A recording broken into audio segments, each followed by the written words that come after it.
have to look back that far. And I don't want to forget who, get who. And are you just fucking around in my mind one last time? I'm gonna be real honest this time. I'm okay with it, I am more than fine. I'm gonna roll all less red dice now. Tell me I won't get out.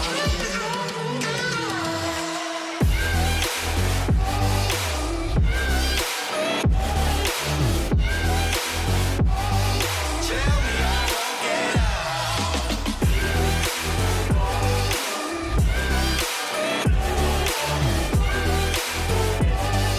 Tell me I trap me inside your walls now. Tell me I won't get out. Tell me I won't get out. Crush me with all that you are now. Tell me I won't get out. So tell me I won't get out.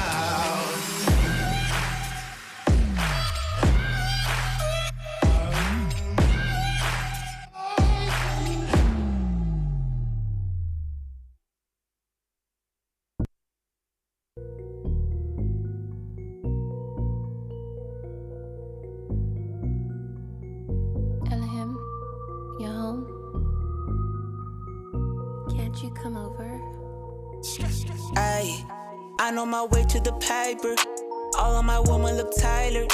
It costs a few thousand, it's tailored. Can't drop a dime to save a wall. I'm in the room with the bosses. All of our pockets look gorgeous, ayy. You'll see the boys of the Forbes, ayy. Constantly plotting, we want this, ayy. I need my bag and clips extended, ayy. Blast you haters to fragments, ayy. Got no time for the cameras, cause I might just pull the extension, ayy. Young, back to the basics. Get in that bag on occasion. She top it until she get brainless, hey. Damn it, I love to be famous. Ayy, I'm in my bag, I don't have to brag, no. Ayy, she's watching me stack as the water, my cap and fold. Ayy, if I spend it all, it's just cause I'm racking more. Ayy, you so 10 in a back, you know I'm not capping, bro. Whoa, moving too fast, you probably thought it's a ghost. Whoa, stack it up, been doing the most. Whoa, moving too fast, yeah, I just hopped in a ghost. Whoa, stack it up, I've been doing the most. Yeah. Ayy, I got nothing to lose. I ain't got nothing else to prove. I see they all tryna shoot. Ashamed though, cause I'm bulletproof. Can't touch me, I'm up on the roof. I'm catching bodies, hiding all the proof. I make them disappear like poof. Just like that, you're gone for good. Little baby say she wants the wood. Man, I'm so misunderstood. Done playing games when you want the goods. Really did start from the bottom. Those moments can't be forgotten. And they been trying to see how I got it. Just know it ain't the least I bought it. I bought it. Ayy, I'm in my bag, I don't have to brag, no.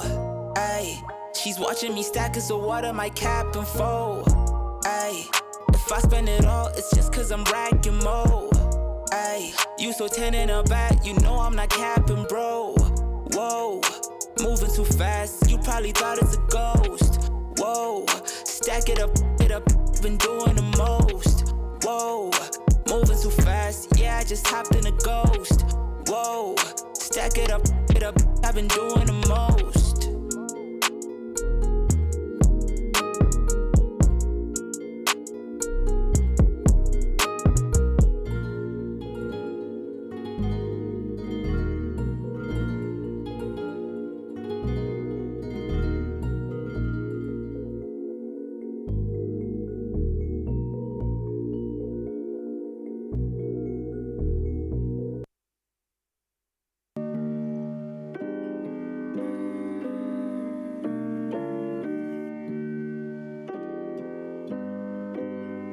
A second night, an hour ago, so I am still awake.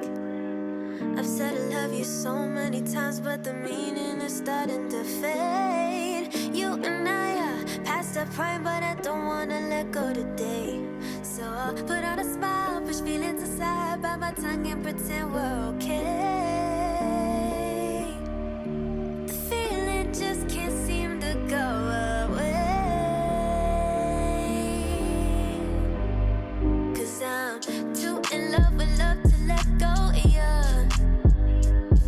I'm overwhelmed by the smell of your great sweat. My mind and my heart tear each other apart when they're supposed to work together. No, I'm too in love with love to let go, yeah. Too in love with love to let go, yeah. Too in love with love to let go, yeah. My mind and my heart tear each other apart when they're supposed to work together. No, I'm too in love with love to let go, yeah. Too in love with love to let go, yeah.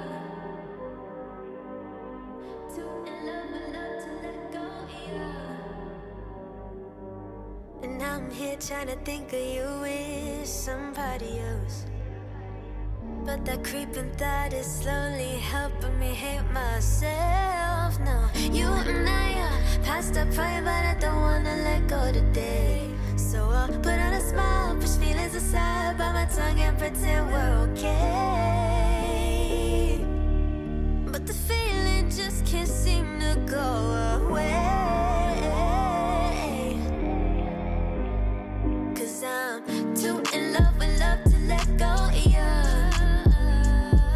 I'm overwhelmed by the smell of your great sweat. My mind and my heart tear each other apart when they're supposed to work together. No, I'm too in love with love to let go, yeah. Too in love with love to let go, yeah. Too in love with love to let go, yeah.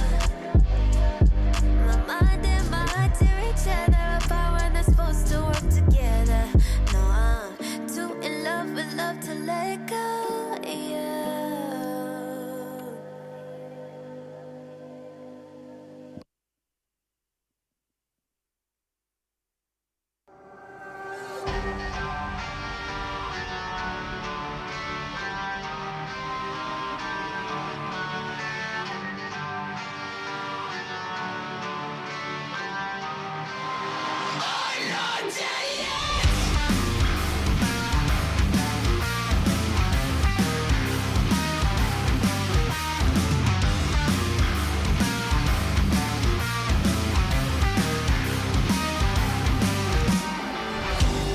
Been a long way since day one. I came to hit but never run. I would take on anyone. I got a feeling that it's just begun. It's my I got a feeling that it's just begun. It's my I got a feeling that it's just begun. Hello, can you hear me? I think I'm still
dickies chilling in my room who be shaking it like the twerk team. Ladies, show me where them curves be. Curious, I'm not pervy. Honestly, you and your best friend could go and develop a new twerk scene. Got the army with me like Xerxes. Army with me like Xerxes. Understand you can't hurt me. Understand you can't hurt me. I got the army with me like Xerxes. Understand you can't hurt me. I got a couple dickies chilling in my room who be shaking it like the twerk team.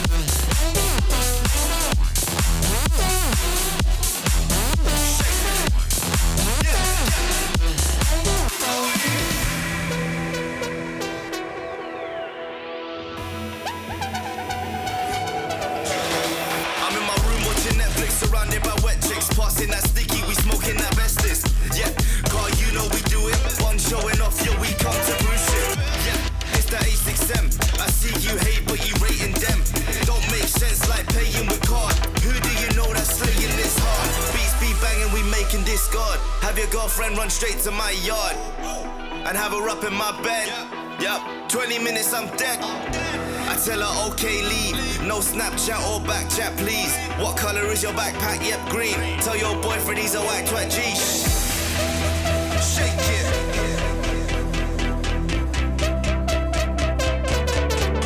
Shake it. Shake it. Let's go. Xerxes. Understand you can't hurt me. Got a couple dickies chilling in my room. We'll be shaking it like the twerk team. Ladies, show me where them curves be. Curious, I'm not pervy. Honestly, you and your bestie could go and develop a new twerk scene like.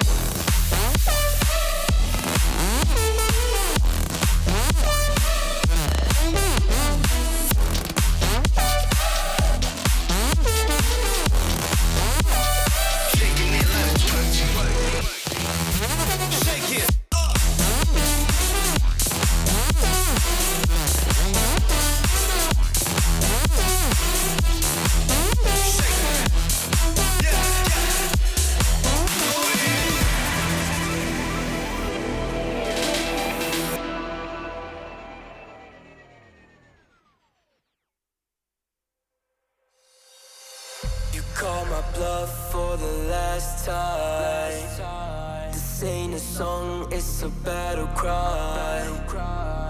No life. I see the clue between the strobe lights. I'm haunted, black face. Hey, follow me around, okay? Black face. Hey, follow me around, okay? Used to want it bad, used to want it bad, but I can't taste it. I can't help you now, okay? Follow me around, okay? Black face, hey, follow me around, okay? Follow me around, okay? Black face, hey, follow me around, okay?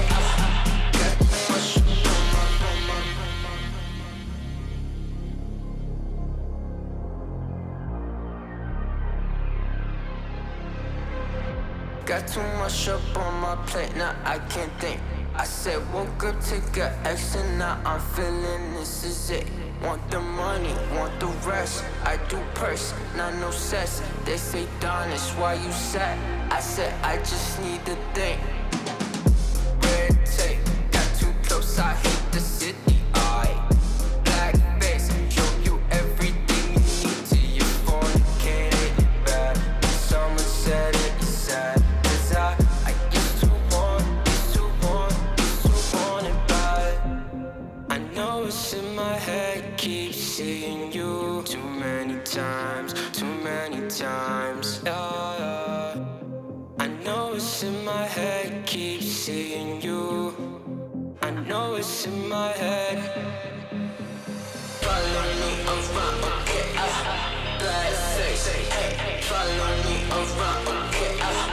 Got too much up on my follow me around, okay? Black face, hey, follow me around, okay?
You love it, you wear it.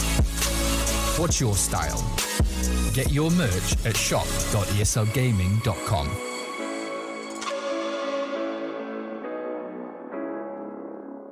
My name is Jordan Gilbert, aka Nothing.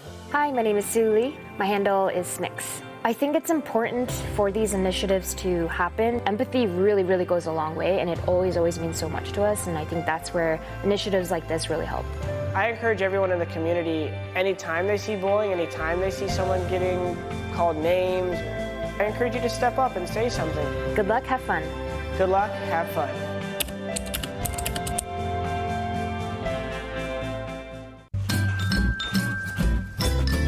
You ready? Huh? Hey, he's a good boy, huh? You ready? Huh?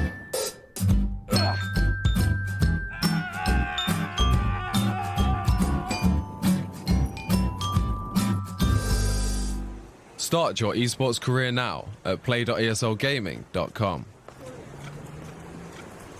ESL One DPC Eastern Europe is brought to you by Intel and DHL.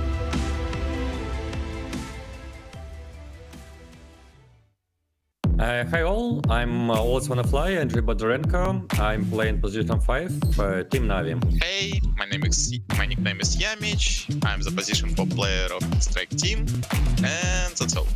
Hello, I'm Safe, and I'm playing position 4 for VP.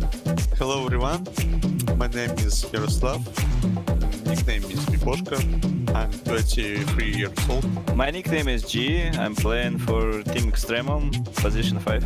Hello guys, I'm Soneka from AS Monaco. And I'm playing for Dota 2 professional like for 4 years. Also, I'm playing for Team Spirit right now. Hello guys, I'm Dukalis. I'm playing on position 5 for Team PacChamp. Hi everyone, my nickname is Ghostic. I'm playing for Team Unique for an offlane.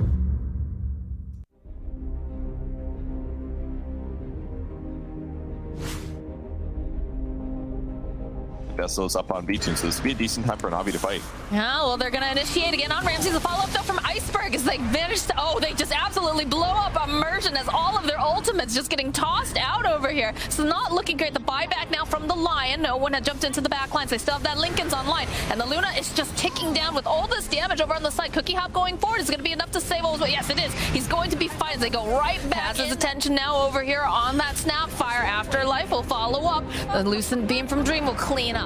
It's placed over onto V-Tune. It's rooted into place, though, as all the other TV... Oh, my goodness. Art over here from V-Tune. Just leashed up, and there's a decent amount of damage, but they've got the Oracle to just keep him alive and healthy. The Ravage comes out. Dream goes down, but they are going to buy back these Mortimer Kisses, just landing right square over onto Sneko. As they jump into the back line, though, they find Always Want to Fly. The Cookie Up forward. Anything else beyond this? They've bought back on so many heroes, and they're just losing them. The Aegis finally goes down, but then so does Dream. You're not going to be able to go land on no one, but look at V-Tune. Look at these daggers. Look at this damage, this negative armor.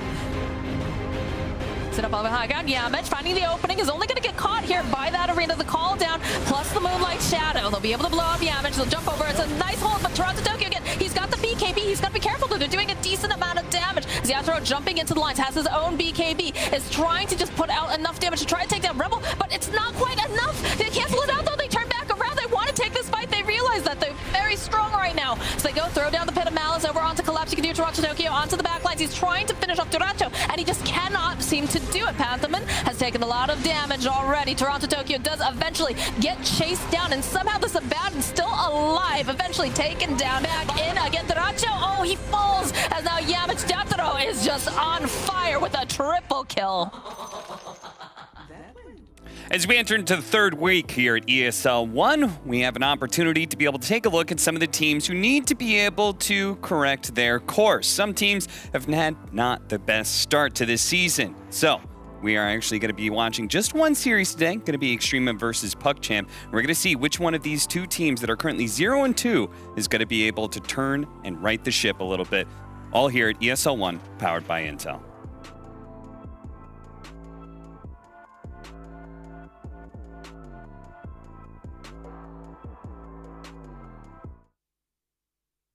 These are those moments I don't think anybody else is going to forget.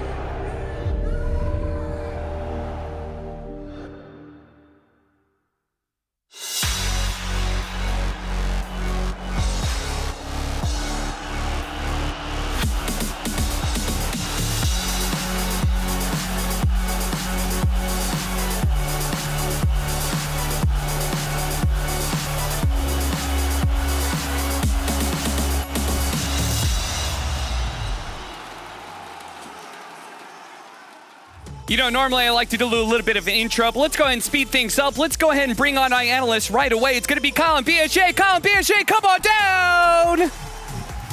Why you did that so fast? Because you knew I wasn't ready. Yes, I did do that because I knew you weren't ready. Hello. Neither one of them were standing ready to go. I was right so there. I'm just, yeah, okay. When you said, hey, guys, welcome back, I was right there.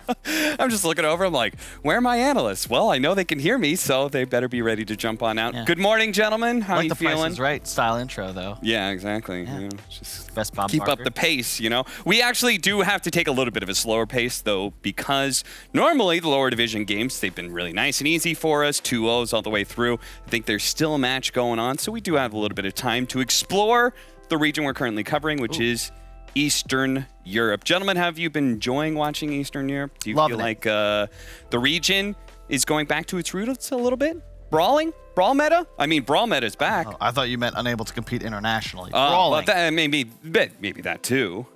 Yeah, I dig it. I think it's not quite, it'll never match the old days with like Resolution mid playing with Empire and I guess like the whole gang just sort of in the same soup, but it's definitely picking up the pace. I'm glad. I think that as far as regional pace goes, they're probably second or third. NA the slowest. Yeah, I can't really imagine being too much different than Europe just on the fact that half my pub teammates or enemies are Eastern European. I was going to say, I mean, half seems fair. You think it's more than half? More than that, yeah. Okay. I haven't gotten I mean, full maybe sample your size level, yet. Kyle, but... Yeah, all the rank 2000s. What do you mean? God, we're like the same. Oh, that's actually pretty bad. I shouldn't have it. You want to go ahead and compare yourself to the host of the show and the play-by-play caster? I don't think that's a good It's because look the for you, MMR Kyle. decay. Ah, right, the MMR decay. Yes, that I've must been playing be more in-houses, so not as many Right, matchmaking. in-houses, of course. All those in-houses that are really relevant. Unfortunately, in Dota 2. we host them without spectators, so there's no There's no actual proof anywhere. Of course, the players that are in there, your Samaels, Nishas, Puppies, they all have wonderful things to say about Kyle. They Yes. say he's actually still got They it. they really attribute most of what they're learning and progressing as Dota players to That's the part fact of- that they get to play against and with Kyle You know, on a daily basis. If you ask Sumail, I didn't get a chance to talk to him during the interview, but he had asked me like, "Will you please come out of retirement? Please, let's make a team." And I was like, "I'm sorry, I can't. I've made commitments. I'm working on camera, but I think Liquid might be a cool spot to hang out with for a bit." So he's like, "Okay, fine, but it's not my first option. You tell me when you're ready, Kyle." He's settled.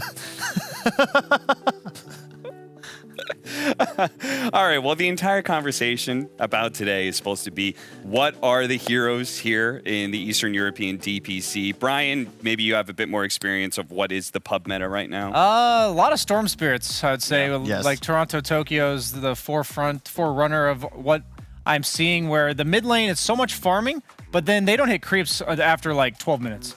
Like the mid laner is off map, constantly running at you. Sometimes they'll even go boots of travel on heroes like Storm. In the pubs, at least, because they're just like, yeah, we want to be able to kill you more, and if we see you across the map, we want to get there faster. So a lot of Void Spirits still, Storm Spirits, those are the heroes. I don't really see Beastmaster because it's either banned or maybe people are like, it's gonna be banned, so why bother playing it? It's kind of like a Dawnbreaker thing, right? It's like, it's not really in the game. Is it 'cause really most of the time you're cool? going to ban it out. Yeah, So. a lot of Dawnbreakers though. Yeah. A lot of Dawnbreakers. Well, let's go ahead and take a look at some of the pick percentage that we do have for the Eastern European DPC so far. Here's what the meta says, and that's why I was asking the question about brawling meta, because for me, when I look at those heroes, every single one of those heroes is low cooldown and likes to fight quite a lot. I'd go a step further and say that you can also mesh effectively anything in the pool of Dota heroes with these if you were to open with them. We see Grimstroke +1, Tusk +1 quite constantly. Same with Storm. What carry doesn't work with the Storm? This hero is irreplaceable. You have significantly more reach and catch potential. You can cover more ground than any other hero in Dota. So it just feels good no matter what you're playing with it. Yeah, the thing about this meta is that I think the most broken early game item is Solar Crest. So I think Snapfire and Tusk are up on that board because they can afford to rush it. It synergizes so well with their skill set. I pretty much see it every single pub game. That really any heroes in the game, and if these two are in it, they're getting that item at 15 minutes sometimes because you can just go brown boots. The build-up's so nice. You get a Wind Lace, you get a medallion, some mana regen. It's like an urn, but instead of healing you up, it just kills people. Now, of those heroes that we saw on screen, do you guys have a guess as to who are the heroes that are doing a little bit better than the others? There's 3 heroes that are tied at 50% win rate right now of those lists. I think Puck is doing well. Yeah, Puck. Is 50% like the top? Yeah, 50% is the top, surprisingly. I think Storm's up there. Storm? Storm, Puck, and probably the Snapfire. You are very, very close, Brian. Damn. You got 2 out of 3. It's actually, we can take a look at the graphic. Puck, Storm, and Grimstroke. I was going to say Grimstroke. Oh, I didn't think Grimstroke was winning all that much. Maybe it's made a bit of a comeback. Yeah. It is surprising, right, that all these heroes, the most picked heroes, none of them have above a 50% win rate? I think it's being unfair. They're opened. Like, Sure. The reason they're so high pick is because they're getting first two'd. So if both teams are picking one of the two, this is, or two of the two, then the two. You get what I'm saying? Yeah, but I guess my point is you're expecting a 50% win rate out of something that About you're an that, yeah. opener, right? And some of these heroes, like Snapfire especially, is the one that really stood out to me. Pretty far down there on the list. Lion as well. Lion actually being heavily preferred by many of the teams here in the CIS region, and one team in particular, right? Virtus Pro. Yep. That number right there is just highlighted the fact that Virtus Pro, they've actually picked it 4 times and won 3 times. So they're artificially elevating the Lions win rate. It's actually much lower than there must it be would some appear. niche heroes that are like really taking over. Do we have Yeah. like a list of that, or is that for later? You're asking for a graphic that we don't have, but Okay, of course Kyle has done his research Yes, on Kyle. the CIS region, and he would. What are the top win percentage heroes? Absolutely knows. We're gonna watch some clips of Virtus Pro and their Lion. Timbersaw is. I was about to say, I'm surprised Timbersaw wasn't on there. Indeed, it's Is it not just 'cause picked he as gets banned? Yeah, exactly. Okay. And this is a must ban. We are back to the TI6 level of Timber. I think DM gave a little bit too much information when he was saying like, yeah, there's heroes I'll buy Shard on. I would definitely buy Shard on Timber a lot of the time. You legitimately turn gold into a bonus ability that does damage, slows, including damage to buildings. It's absurd. All of the new items are just incredibly effective. The Soul Ring buff was just a straight up buff to Timbersaw. And in addition, you can't really lose the offline anymore, it feels. Like, it's just not possible. The creep wave gets pulled, you giggle, you hit level 3. What now? Every time I lane against Timber, so every patch is a carry. You have to consider which offlaners, if you let them get picked against you, will just screw you over if you're countered. And Timber's the #1 right now. I actually am surprised Slardar is not as highly rated on like these teams' profile list as a hero like Timber. He's not as early pickable. He does have his hard counters, but I have been owning with Slardar. I've been getting owned by Slardar, and the games I've seen in DPC so far, it pretty much turns that like late game carry matchup heavily in favor of the guy that doesn't have -24 armor. Yeah. Well, if you wanted to know the list of heroes that have been very successful so far in the Eastern Put European Slardar on there. DPC, PA is actually 100% win rate with 5 games. We've got 75% win rate for Oracle at 8 games. Lifestealer, 80%, 5 games. So those are like carries and support matchups. Ancient Apparition actually doing pretty well. But other than that, there are most of the, as you said, it's a lot of niche heroes that are actually doing very well. Otherwise, it's just mostly people picking all the same heroes and them being around 40 to 60% win rate. So yeah, I think if you look at PA specifically and those heroes that were top picked, you love playing it with any of those in combination. Against them, too. Yeah. A lot of those heroes are position-based, heroes that are vulnerable to burst. Yep. You scale incredibly well. I think Blur working to farm Ancients, like creeps should move when they take damage. I think that'd be a big nerf to PA because nowadays, you see these no boots Battle Furies and you can be 0-3 behind, but then there's a 4-stack, 5-stack Ancients. You just pop Blur and clear it. How does that make sense? Yeah, it's a But mechanic. just stand there, like you're not gonna just take damage and ignore it. It's similar to like what they did to Timbersaw taking buildings. It's a mechanic that PA used to not have, and now she has it. Very few heroes like Luna, Sven were able to clear Ancients that early, but now PA, much greedier version of those, can. Exactly. And two heroes actually that have a very low win rate so far, and 2 heroes that I actually remember you, Brian, pointing out as saying, I just Luna. don't like these heroes right now. Spectre. No, Spectre's not on that list. Ursa and Sand King. Just Sand King's garbage. Yeah. It's his laning stage. It's his laning stage. It's It's too hard not to just get that. off What do the you do? Timbersaw, you buy these survivability items, whatever it is. You can think of anything a Timber would buy. It's great because Timbersaw does so much damage on low cooldowns. Sand King, you're buying items. You need survivability because God forbid, you're stunning in and just like, hey, I'm here in a sandstorm. What's up? But that's all you do. That's it. So who cares if you're surviving to stun and sit in the desert? That's it. That's all you provide. I'll just be clear. I think Timber, since he innately scales to be tanky, he can buy a lot of different items past like the Soul Ring hood. But for Sand King, he has 50 base damage, like 1 or 2 base armor, and like 290 move speed. You just don't lane. Like, you're just a slow hero with horrible base stats, and we pretty much always see them like recovering with stacks. But then you have a hero like Timber, and the carry is jungling at level 5 because Timber just bullies you out of lane. Why are people picking it then? I think they're like trying to find a substitute to Mars is what I really think people are trying to do, because you saw Mars' win rate 33%. We want a point-click stunner if possible. We've been seeing a rise of Underlord in the Western European region. I think we might see that a bit more here. I think we saw it last time we were here for ESL as well. So yeah, just yesterday. It's like you pick it. It's like, are there any good offlaners in the pool? Okay, well, we need a stun, and we want it to do stuff that other offlaners can do, just not as well. We'll pick a Sand King. It's like the reject version of all the other. Yeah, I was gonna compare it to a player, but I realized that no matter who I picked, it would be rude. So it's also like maybe it's artificially lifted up in some players' minds when they try it out in pubs, right? Because it's a hero that at the highest level is going to be more and more countered. Whether it's being invisible, whether it's the creep lane mechanics of having Caustic Finale, right? Like, the more you're able to actively deny or actively play against invisibility in the Sandstorm or creep mechanics, like, all those sorts of things may make Sand King feel better in pubs than he actually does in professional matches. Yeah, he plays his own game really well. You know, he's a split pusher with decent farming capabilities, and you'll probably get a lot of items if the game goes late. But in Pro Dota, what I've realized is, I even see it in the super high level pubs where I'm like one of the lower ranked guys. You pretty much farm as an offlaner. You farm for like 8 minutes as an offlaner, and you legit run around the map with your team for the rest of the game. That's like the European meta. I'll tell you guys, if you like farming, offlane in Europe is not for you. Sand King works in very specific scenarios, which unfortunately typically are not present when you're picking it in your draft, because no one's picking Sand King early. It's not a quality hero. But if you pick it late, you don't have, like we saw Nigma run with Darkseer offlane, Sand King mid, super high tempo, or a Warlock to Didn't Miracle go like 0-9 that game or something? Or are you talking about a game they won? They won. There was one game Miracle. Okay, there's one game Miracle went like 0-9 on Sand But that's King. because there was nothing to make it good. Like, a Sand King, he's surged. He's ion shelled. We can't stop this man. That's scary. Not so much the stun and hide. Not a huge fan. All right, well, we've been talking a lot about the hero meta, but we can also talk about the meta that's currently happening with the teams and where everybody's listed on the standings right now. Of course, the big standout is Team Spirit, who are 3-0. Virtus Pro also undefeated.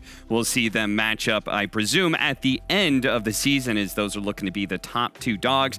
AS Monaco Gambit having a rough time at the bottom, and it's PuckChamp and Extremum, who one of these teams will walk away with a win today. Monaco Gambit 0-3 is insane, considering they just signed no one for real, and also just from an organizational perspective, like, they have grown.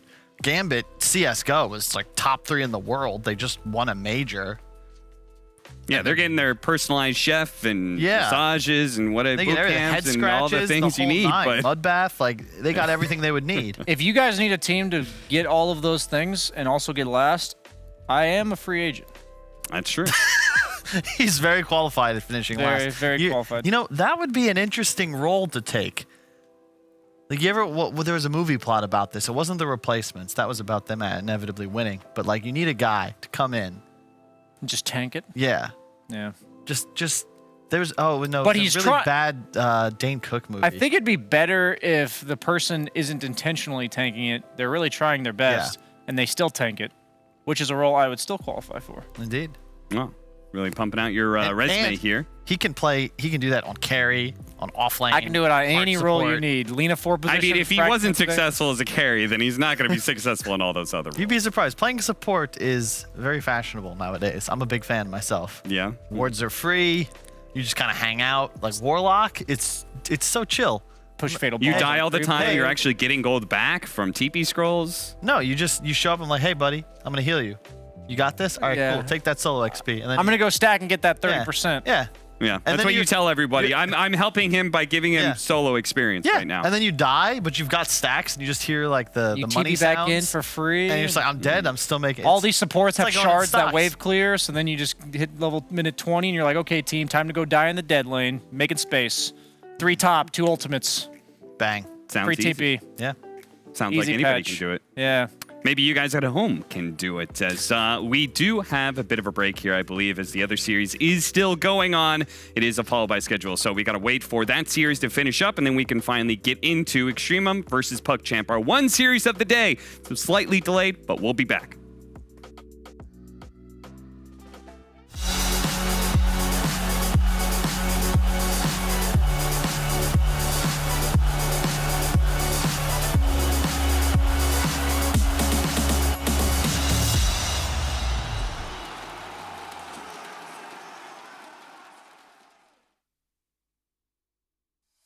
It's been the road less traveled. Interesting. Okay. So, is it gonna be the old Bill of the Maelstrom into the ads, maybe? I would assume so. It just feels a little bit too nice, though, to buy that BKB second item. So then it's going to be a super, I don't want to say late axe, but I just don't know how much impact it's really going to bring you. So I think this is going to be a little bit awkward for our Monkey King. But I think, like, overall, that's not really too big of a deal, because to me, the most awkward part right now is how do we actually kill this Morphling? Like, we're going to have to jump him from the shadows using probably a Fiend script from Antoha. I think it's, like, kind of all up to him, because I really don't know how else we get to kill him. We are going for the Orchid on the Storm, so there's some potential there as well. So Timbersaw, again, trying to cut down the trees of Munkushi, rather unsuccessfully, and will actually get Jingu stacks here. They are bringing 2 heroes down bottom, though. Axis Vampire's the first to show, but Dame is rotating through as well as an item on the way, as he will pick up the kill onto Soul Leader. But here's XN trying to follow up with the kill onto Dame, pulling him in with the Vortex. Will get the damage done there with a level 4 static Remnant. Another great stun onto 2, but Antoha nearby with Fiend Script ready to go. So Focus is going to scout that and go, maybe not. And go ahead and back up to the safety of his Tier 1 tower. Very solid, though. But here we see the power that Timber saw in the early mid game. And let's talk about the Monkey King matchup. If you had picked a Gyrocopter here, like, Focus would actually be having a tough time with a Monkey King, because it's mostly physical damage. Focus has managed to find farm just fine, and he'll be able to be impactful still in the mid game, which is his role. Now with the Fiend Script, can they cancel this do? And Dame has boots of travel, and Antoha is like, oh no, they left me to die. No need for the Red Game, of course, just double raise, and that'll settle the kill here. As in the mid lane, they also find Solo, so at least it's support for support. But what No Techies wants to do is also push the tower in the bottom lane, ideally, or maybe kill the Monkey King if he allows them to. No, SF is fast, but he's not going to be fast enough to catch up to him, unfortunately. So it'll be a Tier 1 tower. Maybe for a Tier 1 tower, we've been unable, to boot this Morphling out from the lane. He's got, of course, now the max attribute shift. Frazier, again with Doom, very unlikely to actually catch him off guard, because, of course, you toggle attribute shift. It's not just like an active ability, right, in that sense. So even if you get him on max edgy, as long as he gets the toggle off, he'll be good to go. Solo's going to get jumped again in the mid lane, but we don't have enough damage here for XN, especially because he missed uphill. No Echo Stomp to turn this one, though, so not really in any threat of killing XN back, as he will just now safely retreat onto his own side of the river. And finally, we're going to swap the lanes. We've taken the Tier 1 tower, so Morphling's going to go ahead and actually stick around top lane. He's not leaving yet. I mean, Timbersaw's playing exactly as if it was last patch, right? There's no point. You push the... Like, you work very similar to what happened last patch. You push the Tier 1 tower with your incredible laning skills, then you go up top, swap lanes to their carry, and once that happens... I mean, Morphling might not need to swap lanes necessarily. He might just go to jungle or to the safer farm, but that's the point, right? And now Timbersaw starts putting pressure with the rest of the team, especially with an SF. This works nicely. A much faster drop by No Techies. They find the Bane, or Spike, and bye-bye to Antoha yet again. Yeah, but better than the Storm dying there as he breaks the smoke and just runs into the team. Nicely done. I don't know if they scouted. Is there a sentry here? There is a sentry here, so they knew. So that was a heads-up play because they had the ward down with a sentry nearby. So they scouted someone put down a ward from from out of vision, which is impossible because you have a sentry there. So they knew someone was smoked. So good read. Very, very good read, and honestly, sacrificing your Bane for that is whatever. He doesn't do much once Fiend Script is down, honestly. The hero is just Fiend Script alone. True. Yeah, but now it's ready. If you get a combo with Nightmare, okay, but you have nothing, really. Like, it's really just the Fiend Script here, which is still useful against SF, mind you, but it really is the stat. And Kushi is just 1,000 gold away now from finishing up the Maelstrom. So he's continuing along his merry way for his farm. Definitely making some decent progress. Focus ignoring the bounty rune there, just kind of running around instead, looking to see what he can find. Has himself now the newly buffed Chip Vest, increasing the health regen by 1.5 is going to be super nice towards keeping alive. He's clocking in even without any stacks of the armor, with only 3, I should say, at a very healthy, there it is, just about 20 with the neutral item alone. With the Hooded Defiance, he's not a very easy kill. They have found Lamy. What? Didn't even doom him. It's just Fiend's Grip. Yeah. I mean, that's the power of the Fiend's Grip. Bane is useful. Now go back to wherever you came from for 120 seconds, and then Fiend's Grip again, right? Like, this is the power spike, a pseudo power spike that Trident has. They can pretty much kill any hero on the map as long as they have Fiend's Grip available. And if they have Doom, they might even be able to take a small skirmish, you know, with 2-3 heroes. And with this, you're giving enough space for the Monkey King. That's why I like the Maelstrom build this game, even if it hasn't been too impactful. The idea behind this hero is just be able to be able to fight early. And Nova Corrosion plus Maelstrom demonstrates that. You can still farm intermittently, but you want to join in on fights as much as you can. Absolutely. Let's see how this works out for Mokushi though. As he is close to finishing up that Maelstrom. Morphling is currently beating him by around 500 gold, not too much, but the natural farming speed of a Morphling is a bit faster than Monkey King. However, something to point out is that we have seen Mokushi go for the Primal Spring build, which is the most efficient farming build in this hero, rather than the laning build with the Boundless Strike. Dire's top tower is under attack. Yeah. Dire are scanning. Yeah, it's been the preferred one. Instead of going for like a Battle Fury, I think people just now end up maxing the Primal Spring just to do the damage and help them farm. His Soul Eater's been scouted top lane, but they missed the stun. There's a Hex to follow up. Should be a pretty easy kill. Yeah, they even commit the Finger of Death and do a single raise and an auto attack. They'll give Dame the kill. He's going to be now trying to finish up his Yule Scepter. So once again, pretty much the exact same build this time around from the SF. I think this time, though, he's actually going to find it a bit more difficult to successfully land these Requiem combos.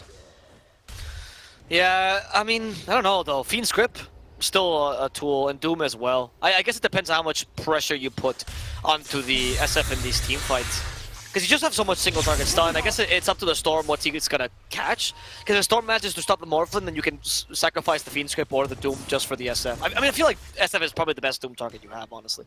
Unless the Morph is an easy kill. Because you just stop everything he does. He's literally nothing after that. So it's just a really solid target. And then Fiend's Grip the Morph instead. I'm not very comfortable with this SF pick. I said it earlier, right? I think it's going to be... It can't be easily stopped. We've got another Fiend's Grip, and we've got a fantastic ward that they've actually missed. It wasn't de-warded. They had redundant ward coverage here earlier on when they actually got the kill early. There's Frazier on the way in with the Doom, but we've got off the Strength Fiend, so it's a tough kill. Excess Vampire still alive as well. As in comes the Earth Splitter. It's not going to really do much here. There's some damage on Munkushi, but it's a failed excursion here into the Triangle of No Techies, as they will come out of this one fruitless. Yeah, so here's what I was explaining where it comes to like dooming the morph is because the cast animation for Doom is so large, even if it did get reduced slightly, it's still pretty heavy cast animation. And that means that Morphling can almost always attribute shift unless you stun him beforehand. So if you're going on the morph first and you manage to catch him and Fiend's Grip is not available, go ahead, doom him and murder him, right? But otherwise, just doom the SF because you nullify him, whereas Morphling can still hit even if he's full attribute shifting. Or just be a damage sponge, right? Either or works for this team. Yep. As they can kind of swap roles between depending on who gets doomed and who gets Fiend's Grip, which is something that No Techies does do well. Yeah, that was just a plain good reaction time from Lammy though. I mean, we had Hoof Stomp even and the Blink Dagger they have for the Fiend's Doom. Grip here. Yeah, we're gonna use it on the Morphling instead, but they have woken up the Timbersaw. Seems like the Fiend's Grip is just to keep the Morphling in check. Requiem? As they murder the Timbersaw, but the Timbersaw's too hard to kill, and the counter initiation here is going to be pretty good here by No Techies, as they still want to fight this Requiem of Souls in the face of the Storm with the Fear. Bye-bye to XN, Antoha as well. Soul Eater nearby, we have a Chakram. Soul Eater has stolen the Requiem though, and he does get stopped in time with the Earth Spike. Lammy nearby, he gets torn to shreds. Soul Eater together with Soul and Excess Vampire die in the backlines. No Techies ends up taking the better part of this engagement, but it's even better by the fact that they were the ones that got initiated upon using the Fiend's Grip and the Doom in the last two little team fights. Yeah, it wasn't, unfortunately, yet again, it's just really tough for Trident Clan to string together these early fights versus the Morphus yet again. He gets off the strength gain. They're going to Nightmare him up just to keep him asleep, but nice job. We use microing the illusions of the Shadow Fiend just to wake him up and get him out of harm's way. That was, I mean, again, I can see why you didn't like this SF pick, because he walks up, tries to Requiem once, gets it canceled, tries to Requiem a second time, gets it canceled by a stolen Earth Spike. It was just, like, impossible for him to get his spells off that fight. But, again, a good fight nonetheless. No techies, unfortunately for them, they're not able to get the tower, so they're going to have to give it another go here if their hopes after this engagement was to actually get the tier 1 mid lane. Won't be able to do that. Focus, though, he's just going to remain parked in the mid. Nearly now has actually the full Yule Scepter on the way, so he's going to have another Dispel for himself, as well as using that potentially for some aggressive setup. Indeed. Yeah. That's going to be really useful so that SF can burst down like an early storm, right? He needs the BKB, I think, still, to be able to complete this. And once he gets that, it's going to change things around, as Fiend Script and Doom will be used almost exclusively for the SF at that point. And then after the BKB, honestly, this game I would love to see a Linken's actually for Dame, rather than going for anything else. Because a Linken's cancels, well, the only two ways they have to stop him. Solo should die. Yeah, he tries to get the ward before he goes, and Limey is going to be able to follow up for that, no problem. So at least he gets his money. But that's going to be a solo awkward kill, not bad. Going next for the BKB on the Storm Spirits. The only thing that's looking scary to me about Trident, or against Trident Clan, I guess, or from No Techies, is the fact that you still have a really strong morph that has managed to. It is a pretty good core-to-core match against the Monkey King. You don't really have any tools to deal with him until you get like the Doom off on him, which is not always reliable. And once Lamy gets online, he hasn't really been stopped by the Monkey King's supposed early game power. Instead, Lamy has been playing normal Dota, honestly. Doesn't seem like he's just playing a slow hero. He went for the Manta style build, which is again more of a stats-oriented, more slower in theory, but Trident Clan had nothing to punish him. Mainly due though because Timber's such a good early space creator. Radiant's middle tower has fallen. Yeah, and actually we are going for that BKB second item now for the Monkey King. He's 900, 800 gold away from it, about there, within the ballpark, and is going to have that up relatively soon, which would make him a bit stronger in these fights. Morphlane as well, going for a little bit more of a carry item first. Of course, not wanting to die to a simple Orchid.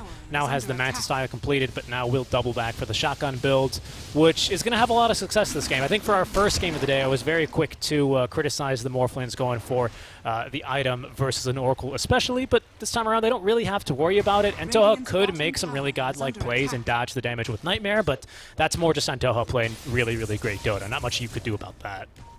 Yeah, exactly. At this point, it's also the you have to acknowledge the Bane as a threat that you also can't burst down immediately, right? Much like an Oracle, you just go for him and you understand that the Oracle has to die first, no matter what. If you go for the Bane first, you're gonna get caught by the Doom and the Storm and the Monkey King, right? So it's almost like a bit of a bait here by Toha. As long as he doesn't misplay there, it's really difficult to bring it down. That actually had the BKB for Frazier, so.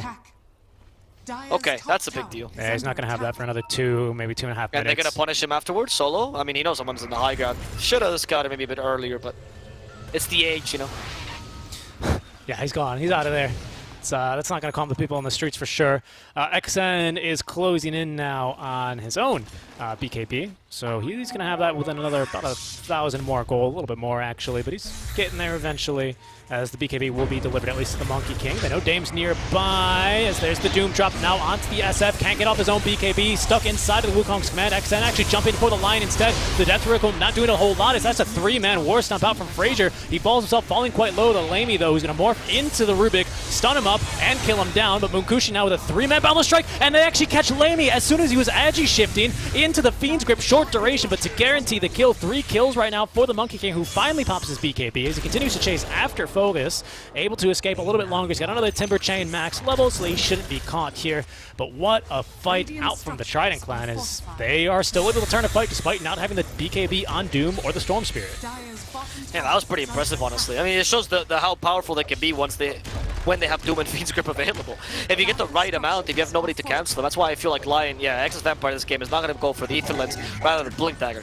This is called the I'm going to cancel Fiend's Grip Blink Dagger. That's the only role he has in this game, because he can't let something like this happen again. The control that the Trident Clan has, especially from someone out of position, is too good. And the SF, it's what I said earlier, right? He has to go for the Linken's BKB, or else he's just not going to have a game. He's constantly being stopped by the enemy team. What do you do against him? Yeah, really, really nicely done. Like you said, I mean, you're totally right. Just doom the SF. Just doom SF, especially after you get to BKB. That's a really, really bad fight for no techies, unsurprisingly, right? As soon as that doom drops on SF, there's 3 people stuck inside Wukong's command, and Storm Spirit is jumping your counter-initiating Lion. It just about feels impossible to actually turn that fight around. Ex's Vampire, like you said, closing in on the blink, so trying to make sure that doesn't happen to them yet again. And SF is now going to queue up the Lincoln Sphere for himself, but he's a bit far from it. Not a very cheap item. Unfortunately, unless he's able to preemptively get the BKB off, and even if he does, it's just he doesn't really get the chance to do much in these fights. No, exactly. That's one of the things that I mean. No, you need the Linkens first though. Until you get that BKB Linkens, even if you do get it off, I don't think it's gonna be enough, honestly. Like even if he doesn't preemptively, right, but you don't get doomed, there's still the Fiend script to cancel. You can still doom you halfway through. What stops you? You need this huge defense lineup. And then my question, Richie, is this enough? Like, you being able to get Wrecking off, is this the be-all, end-all? I don't think so. You need more than that, right? Yeah, I don't think it is. I almost wish, like, we picked something like a Puck that goes for, like, the Aeon Disc, like the super annoying, haha, you can't kill me, but you're going to use all your spells on me sort of playstyle. Because then, pardon me, if SF is the one tanking all the spells, and maybe he needs to be the one tanking all the spells right now, because perhaps he's a bit stronger than Morphling at this stage for now, right? That's going to rapidly change as we close in towards this Eagle Song for the Morphling, and he's going to finish the E-Blade. But, you know, as long as he can tank the spells, and if he tanks a Doom and a Fiend's Grip, that means there's less control for the Morphling to be had. So doesn't really sound too bad in my book at the very least, but we'll see how no techies decide to play it out, because you're right, it's still not the be-all, end-all, unfortunately. We do need a Lotus. A Lotus would be the greatest item here, especially for Fiend's Grip, right? Doom is whatever. Doom will doom himself if it means he gets a Doom off onto the SF. He'll go ahead and take that one. But we are about to finish up the Lotus. I think it's such an important item that you disassemble the mana boots for it here as soon as you have enough for that Ring of Health. I think he's called out to the SF, please don't take my CS, I need this so I can save you, and now the Ring of Health is on the way. The classic where you're trying to farm an item for your core, and they still, well, I guess you're the core too, but for your other cores in this case, and they still take the farm away from you no matter what. Yeah, disassemble the he's just using it one last time. Okay, great. There we go. Full efficiency, right? Full efficiency. And then now you go for the shard on top of that, which is nice for Timber. Don't gotta regen. Tank. That's scary. No, Fraser has Doom. Oh, that was not the Hoof Stomp he was looking for. War Stomp, sorry. Of course, not a hoof stomp. How dare you? It's only the same exact move. I think they don't call it hoof stomp because Fraser, or because Doom can eat it, right? And then he has no hoofs, right? So it doesn't make any sense. Actually, I believe. Oh, damn! I thought XN was going all the way into you're right. No, Doom definitely has hooves, dude. Yeah, of course. It's GG. It should be called hoof stomp. You're right. I agree. It's stupid. That's so stupid. I think it's a bit of an oversight. Not the biggest one of the game. Rubik can steal it, and Rubik has no hooks. True. There we go. Wait, can it? Oh, he can. If there's a Doom on the other team and he casts Hoof Stomp or whatever, War Stomp. War Stomp. Yeah. Rubik can steal it. No, you're totally right. And actually, with the Blink Dagger, 8th of Lens, he's gotten the farm he's needed, continuing to farm passively thanks to the Philosopher's Stone, so that's going to help him out quite a bit. So we see another smoke play here. This time, Ex's Vampire with the Blink Dagger in the inventory might look to be able to counter-initiate a bit better. Let's see, I heard a Lotus Orb. Oh, it's a double nightmare. Bane's like, I'll take him. It's okay, I'll feed script myself. Except you can't do that, unfortunately. Oh, okay, wow. Wukong's command. That's your team fight, pretty much. Yeah, that was... Focus was linked to my casting, and he's trying to imitate me there. Pretty on point. That is not what you're supposed to do there. Nope. Soul Leader should have been... I mean, if you wanted a Wukong's command there, get Soul Leader in for the immediate stun, right? Don't try and get fancy with it on the Hoof Stomp. You know, just telekinesis him. It's instant, baby. Yeah, I agree. Yeah, but he was on the high ground, ready to counter-initiate. Might have been in a good position because if they jump him, no techies kind of have no choice but to try and engage down the hill, and that's a really, really bad spot for them to be in. But we'll see now as Focus just going right back to the mid lane like nothing ever happened. Is going to be going for this Aghanim Shard. I think this is actually kind of a big reason why we are seeing the hero get picked a bit more. So kind of a ridiculous shard when they added it in, but is really starting to prove its worth here. That little flamethrower that he's got. I agree. I thought it was pretty strong. I mean, not when they added it in, but like after they buffed it a bit to make it a bit more useful. And this does really well with Timbersaw's kit of I'm just gonna stand in the middle, I need to do something. And Flamethrower is annoying enough and they actually have to concentrate on him. However, like this, oh, never mind, Earth Spike, there we go.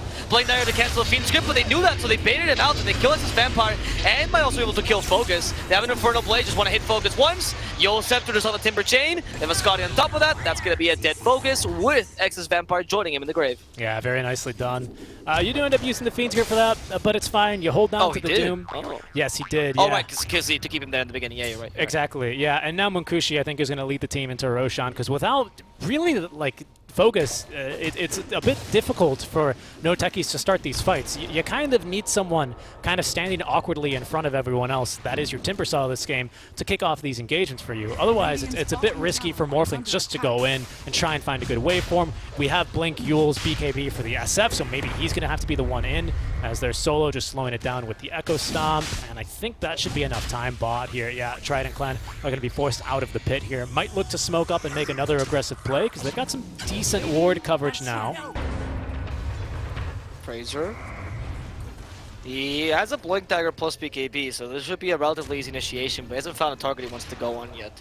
Neither Excess Vampire nor Focus. I mean, maybe Doom on the Timbersaw is not bad, to be honest. How many times have we seen this series? Both teams just kind of huddling underneath their own ward spot and refusing to leave. I mean, it's very clean, disciplined Dota. Everyone recognizing that, hey, while we're still kind of getting used to this new map, let's just fight under our vision. I feel like definitely for no techie, that's a call Solo keeps making. Do not leave the visions! Like, but what if I can go? No! No! Okay. He's like, well, if you need vision, ask me. I'll send the Astral Spirit out to scout. Exactly, yeah. Like, Solo trying to teach the young bloods that, yes, playing hectic Dota is fun, but it's not how you win tournaments. Doesn't win you tournaments. No, it does not. That is not how Solo got his Mercedes. It's very true. Yeah, it's very true. You think I won this by running up from my own wards? Of course not. I played Ogre Magi for 20 games straight. You think that's fun? Nobody likes that hero. It's true, actually. Solo did play a very sacrificial role. Oh, they can't check this Vampire. Goodbye. Now they know there's a ward there. It's going to get dewarded instantly, though. Buyback out from Excess Vampire. They do not want to lose this Roshan. I'll pull up Buyback here because it is relevant. Everyone but the Storm, and now Lion having it ready to go. Veil, by the way, on this team. Who was it? ET. Yeah, ET went Veil to increase. So we have the E-Blade plus Veil now combo. I think you can probably burst on the Bane. Oh, unless he gets Glimmer Cape. Okay, this team fight a bit haphazard. And, I don't know. This is the time you pause, dude. Lag. Oh. Okay, fair. I mean, it sucks they have lag here, but.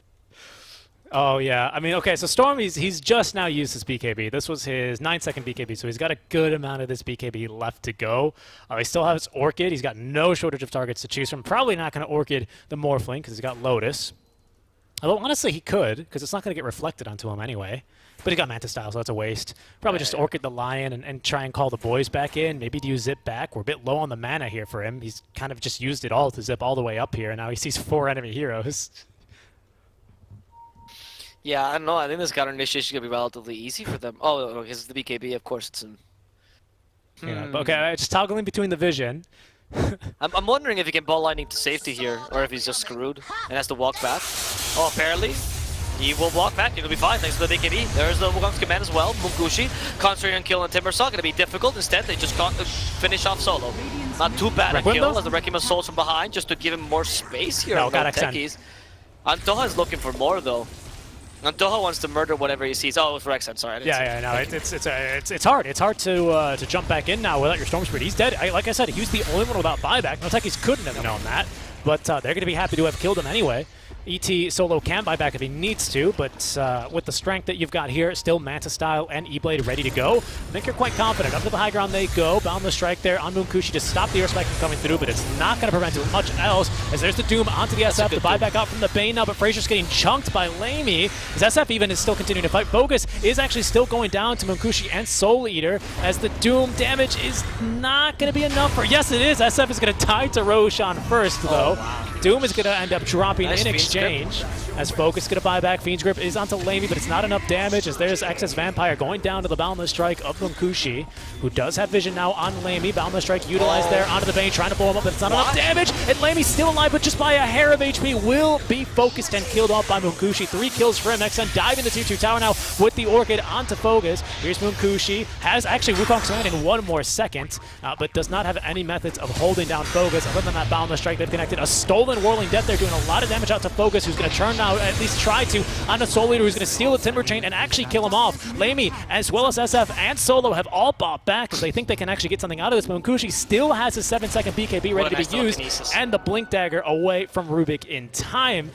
No techies are going to be completely empty-handed here, only getting a dieback onto the Bane and a kill earlier on onto the Storm Spirit. And that dieback was totally worth it because that was pretty much what guaranteed the kill on the Morphling, right? So because that's long duration Fiend Script. That's the impact of the Scotty, right? We saw Monkey King going for a build that usually you're not allowed to go for because it's too greedy, but this game it was pretty much a freebie because they just weren't playing that aggressively on no techies. They really weren't taking much advantage of their mid laner, which theoretically should be able to put a lot more pressure early.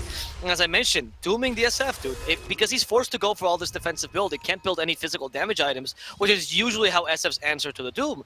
But if you do that, then the Doom is just going to come out in the Morphing, so it's not like a solution here. You need to be able to block the Doom yourself, but by doing that, a Doom onto you before you get your Linkens is just easy pickings. Your damage is solely magical. There's nothing much else you can do.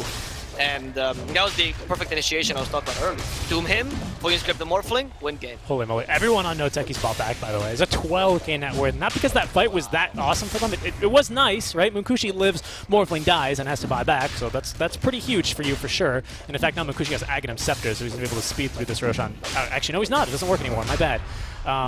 Especially when he gets benched by Roche. They changed it because they were angry with that patch. Yes. But it does hit heroes though, so it'll still help. There goes the Doom. BKB activated. They want to kill Axis Vampire. Axis Vampire is dead. But Monkey King is really low on HP. However, he survives for now. And Munkushi, apparently he's fighting everything. Thanks to the Doom and Fiends, because they stopped the SF and Lamey. Focus. Couldn't Timber Chain time. Another beautiful War Stomp. But the Echo Stomp will at least give him a couple more seconds. They kill Fraser almost by accident. Fraser can't get away with a Timber Chain. Andoha trying to get the number off, but it's only him chasing after Focus. Monkey King is close behind. There's telekinesis. They hit him with a bullwhip. Can they nightmare him?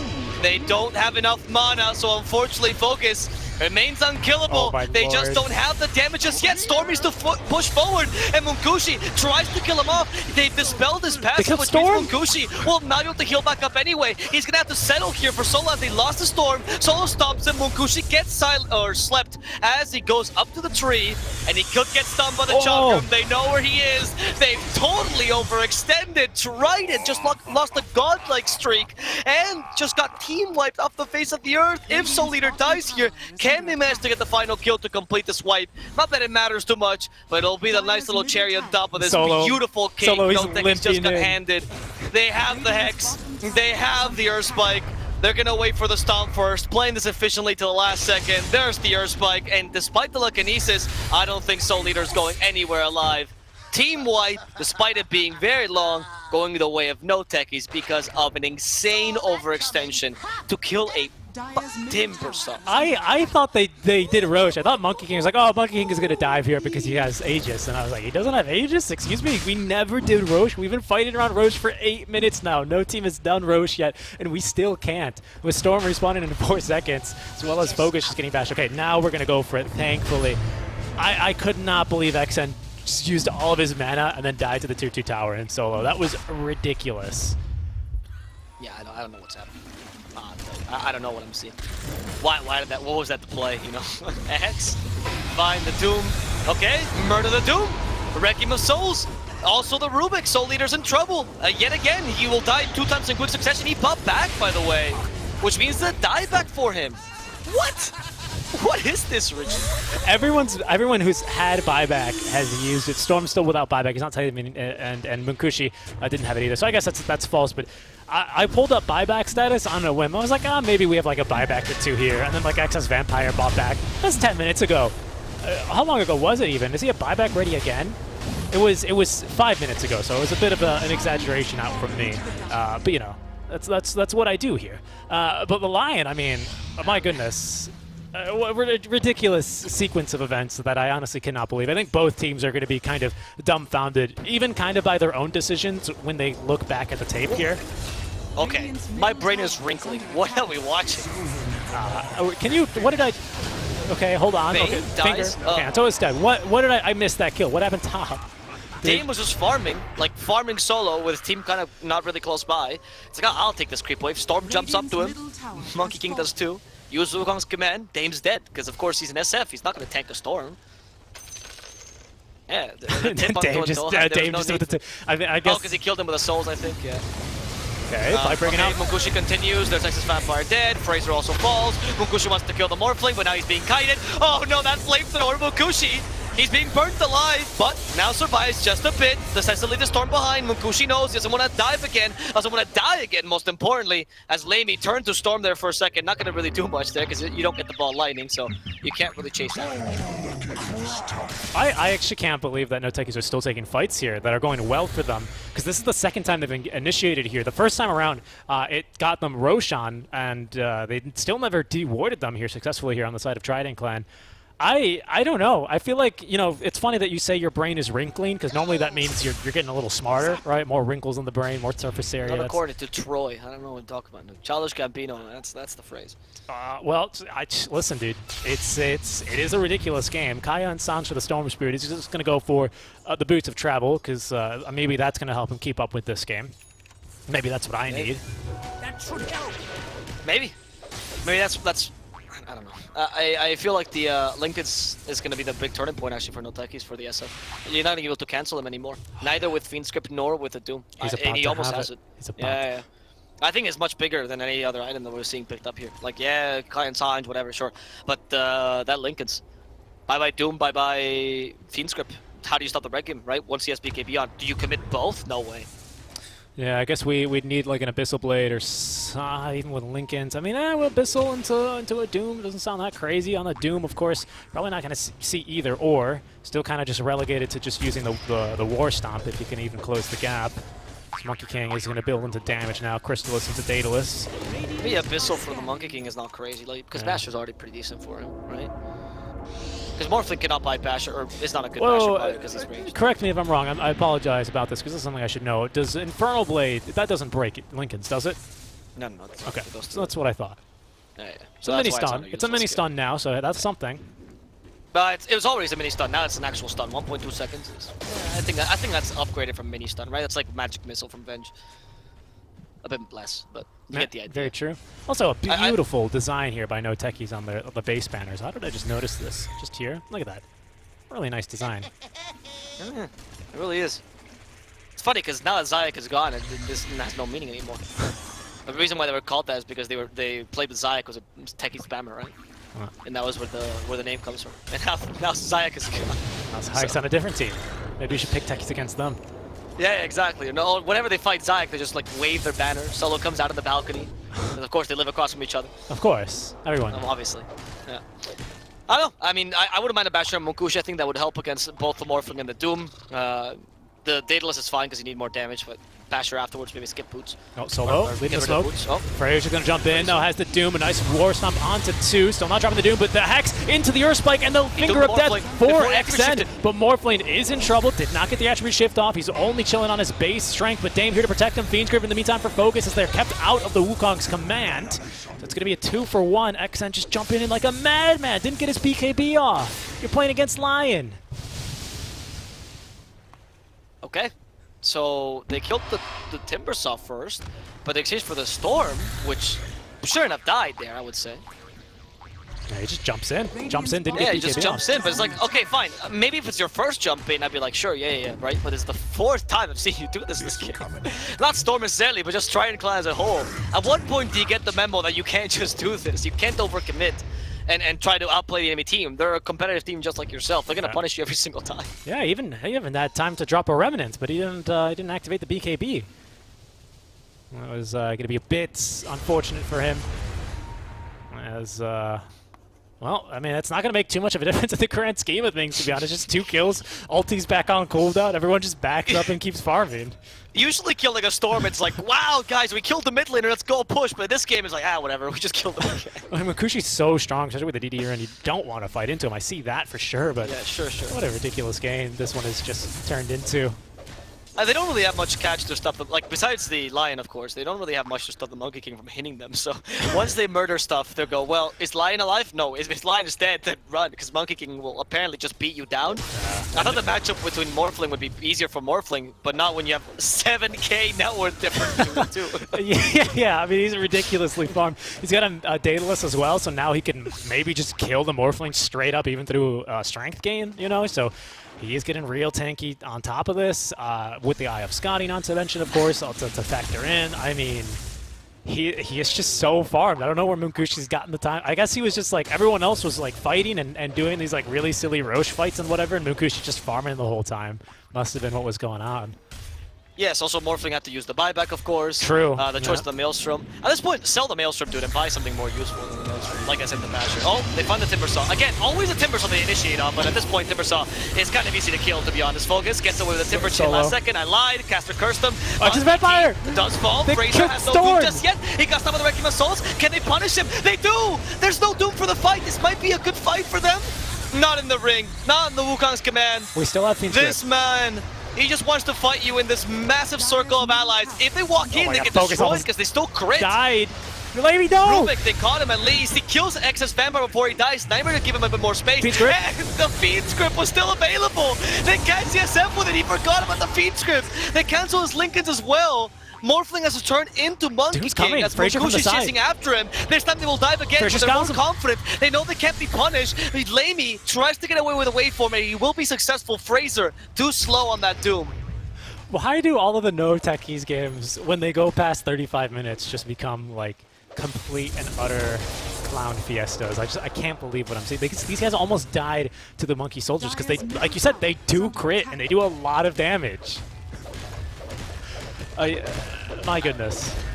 You expect me to actually analyze what we just witnessed? I can't tell even who's winning in the fights. We saw the Doom, like not. I mean, Storm is dying every single time at this point, right? The Doom didn't even get his Doom off, and it didn't matter. Like, I keep saying, oh, you know, you have to wait for the cooldown. That's the answers on Dota, right? Wait for your big timings, your power spikes. Throw your papers in the air. Who cares? That doesn't matter at this point, right? It's like watching. Two OGs without a captain playing Dota against each other. Two OGs. Everyone's just diving each other's fountain, just farming like Seb, the position Seb 5. died. You know, the OG without Seb, they had a captain who's a mute, or like Seb is not allowed to speak, and it's just them bashing each other to death. It's ridiculous. They actually see Munkushi here. They're going to smoke up, actually look for an aggressive play. Munkushi, Boundless Strike on a Lamey. Good crit damage. They land the Doom, but he didn't get off the strength gain either. He's completely in trouble. Down he goes. Does have buyback. He's going to have to use it. Big Earth Splitter, though, connects onto 3, but XN this time he got off the BKB, but the Earth Spike's going to connect perfectly onto him. They've even got Munkushi with the Finger of Death onto it. Tried to TP away. They don't have detection, so he's free to go, but Soul Eater under vision now is being chased down by XS Vampire. Hit with the Hex. Solo's going to follow up now with the with the Echo Stomp, and let me with the damage necessary for the kill. And guess what? O's Frog has blessed us. Roshan freshly respawned. It's Roche number 2. 43 minutes into the game. Even O's Frog wants them to keep on fighting. They're like, come on, guys, whatever's happening, more of this. I can't believe this game. Go for the Roshan. It's fine. This Roshan has a shard with it, so. It's crazy. It's the second Roshan. I can't believe we're seeing the second Roshan. I can't believe we're seeing second Roshan 43 minutes. And 40 minutes in. Honestly, after game one, I don't know how many people were here to watch it, guys. Game one was the biggest stomp of the day, right? We've had 6 games. The biggest stomp. It was like, what, 3-24 or something like that, right? In favor of no techies. Game 2, Trident and Clan fought a little bit better. I mean, you're seeing game 3 play out right before your very eyes. Yeah, the essence of just whatever this is. This is Dota in a nutshell. It's a match at Dota. EEU. Yeah, EEU. There we go. This is Eastern European lower division. We're gonna try to see if we can destroy the towers now. They have an opportunity here. But Trident Clan activates the Glyph. There's still buybacks on the Monkey King, by the way, and Storm can come back soon. Doom's still nearby, but of course he has no ultimate. Storm is so like, there's no point in fighting Storm here. is 1 CS away from buyback. Okay. Well, he doesn't need to use it anyway. It wouldn't be a waste anyway. Losing racks, what does that matter, you know? People usually come into the chat and they ask us like, oh, who's winning? I can't tell you. Nobody can. Look at that jump. Look at that jump. Again, no BKB active. He doesn't know where Excess Vampire is. He doesn't care. Who? What is Hex? I've never heard of that ability before. XN has been doing this the whole game. It doesn't matter how much he gets punished. He doesn't care. At this point, I have to admire the great the courage that this guy has. He's got some giant brass ones here that they used to ring the bells in Notre Dame or something. My goodness, this guy is incredible on the Storm Spirit. It reminds me of like Ascult, right? Incredibly courageous. I don't know if incredible is the word you're looking for. He's exactly, incredibly 'cause he's a good guy. courageous. He is incredibly courageous. He knows no fear. Yeah, exactly. He does. They're good friends. Yeah. No techies. They're looking to push into the high ground now because they do have the advantage, of course, of the ages. This might be the first time they actually can feel like they're leading in this game. I heard Storm jump in, but he was actually jumping away. Rubik stole the attribute shift. It took him all game to finally get this ability, but he did it. Yeah, and actually, you know, Aghanim Scepter for Rubik is a fantastic way to pop Linken's. Pierce's BKB, 2-second cooldown with incredible range. We're not really too safe here anymore with these Linken's. Even with the double Linken's, you know, it's a really risky play. They have to respect it. Storm, by the way, he bought out for something. I'm not sure. Did he buy out for a null talisman? He had money, and now he doesn't. No, he did not. Please don't say that. Well, what? I actually didn't check what he bought, but please don't say that. I don't even want to entertain that notion, even if it's true. Just needs the stats, man. 48-minute null, can you imagine? No. He had it from earlier, I'm sure. He just put it from the backpack. I think it's just because of the levels. Okay. Yeah, that makes sense. I think that's why. I mean, if we could get to Storm level 25 talent with the auto remnant, which to get a small nerf. Oh, wait. There you go. Lion. Okay, he's the only catch they have. There we go. Lion's dead. You can win this fight now. And Rubik even stole Hex. However, Earth Splitter. In comes Morphin. Munkushi in trouble. Active Wukong's command. If it's too late, he needs to hit him. He gets the extra armor for now. Has no save. Munkushi's alive. And that's what matters here. As Munkushi can still fight here. SF in the middle of the circle. Not going to be too strong. Same with the Morphing. Lady, get away from the circle. He finally survives a shotgun Soul Leader to death. Buyback number 3. They're trying to find the Storm. Buyback Once again, 4. he turns into the Storm. Trying to go back into this game. They have the little Earth Spike here. But no techies. They will not quite win this team fight. Neither will Trident Clan. Yet again, they'll fight each other, murder a bunch of people, and go away. They just kind of have a nice time skirmishing and fighting. They exchange blows, and that's that. And then they go, okay, very nice job, very fun fight. I'll catch you on the next one. And Trident Clan goes, same to you, good sir. And here we go yet again. We didn't get Aegis, though. We didn't get Aegis on Lamey.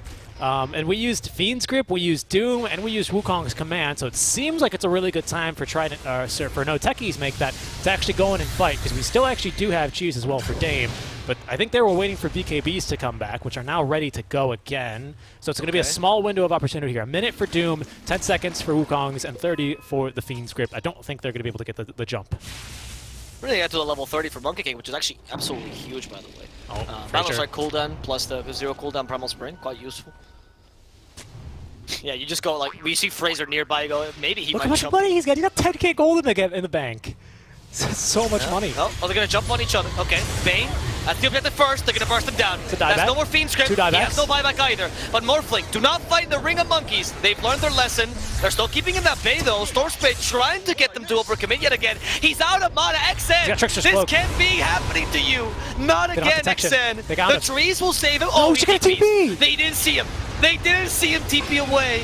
Instead, they go for the Rubik, and they'll have to settle for that, but the Storm is still alive. They've only killed the supports. Munkushi has a TP himself. Fraser has no Doom. Should be TPing as well. I am mouth agape at this game. Here comes the Storm. There he goes. Zip on the way back. Very nice. Nukes most of the wave here. BKBs are, of course, not ready to go yet. Now we have level 25, but he's taking Overload attack bounce. He has not taken the Remnants. Is that really worth? Yeah. Okay. Because you need more damage. I agree. The Remnants is good for defending high ground, but you can't defend high ground. You have to win the game at some point, right? The longer this goes, the harder it becomes for you. Now we have a Scythe for Dame. BKBs should all be down to 6 seconds now, so a bit tougher here. And they are going to try and go for the Megas. 1 minute till we have our Bane back with Fiend's Grip. As BKB is ready to go, Cheese and a Trickster's Cloak from Morphling. Is this Megas? Is this it? Are we witnessing the end of this game? I don't want it to end.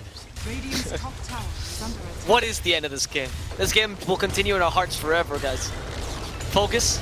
Oh, wait. Maybe not the end. There we go. They doomed the Timber Saw, and they got rid of the Morphing as well. No!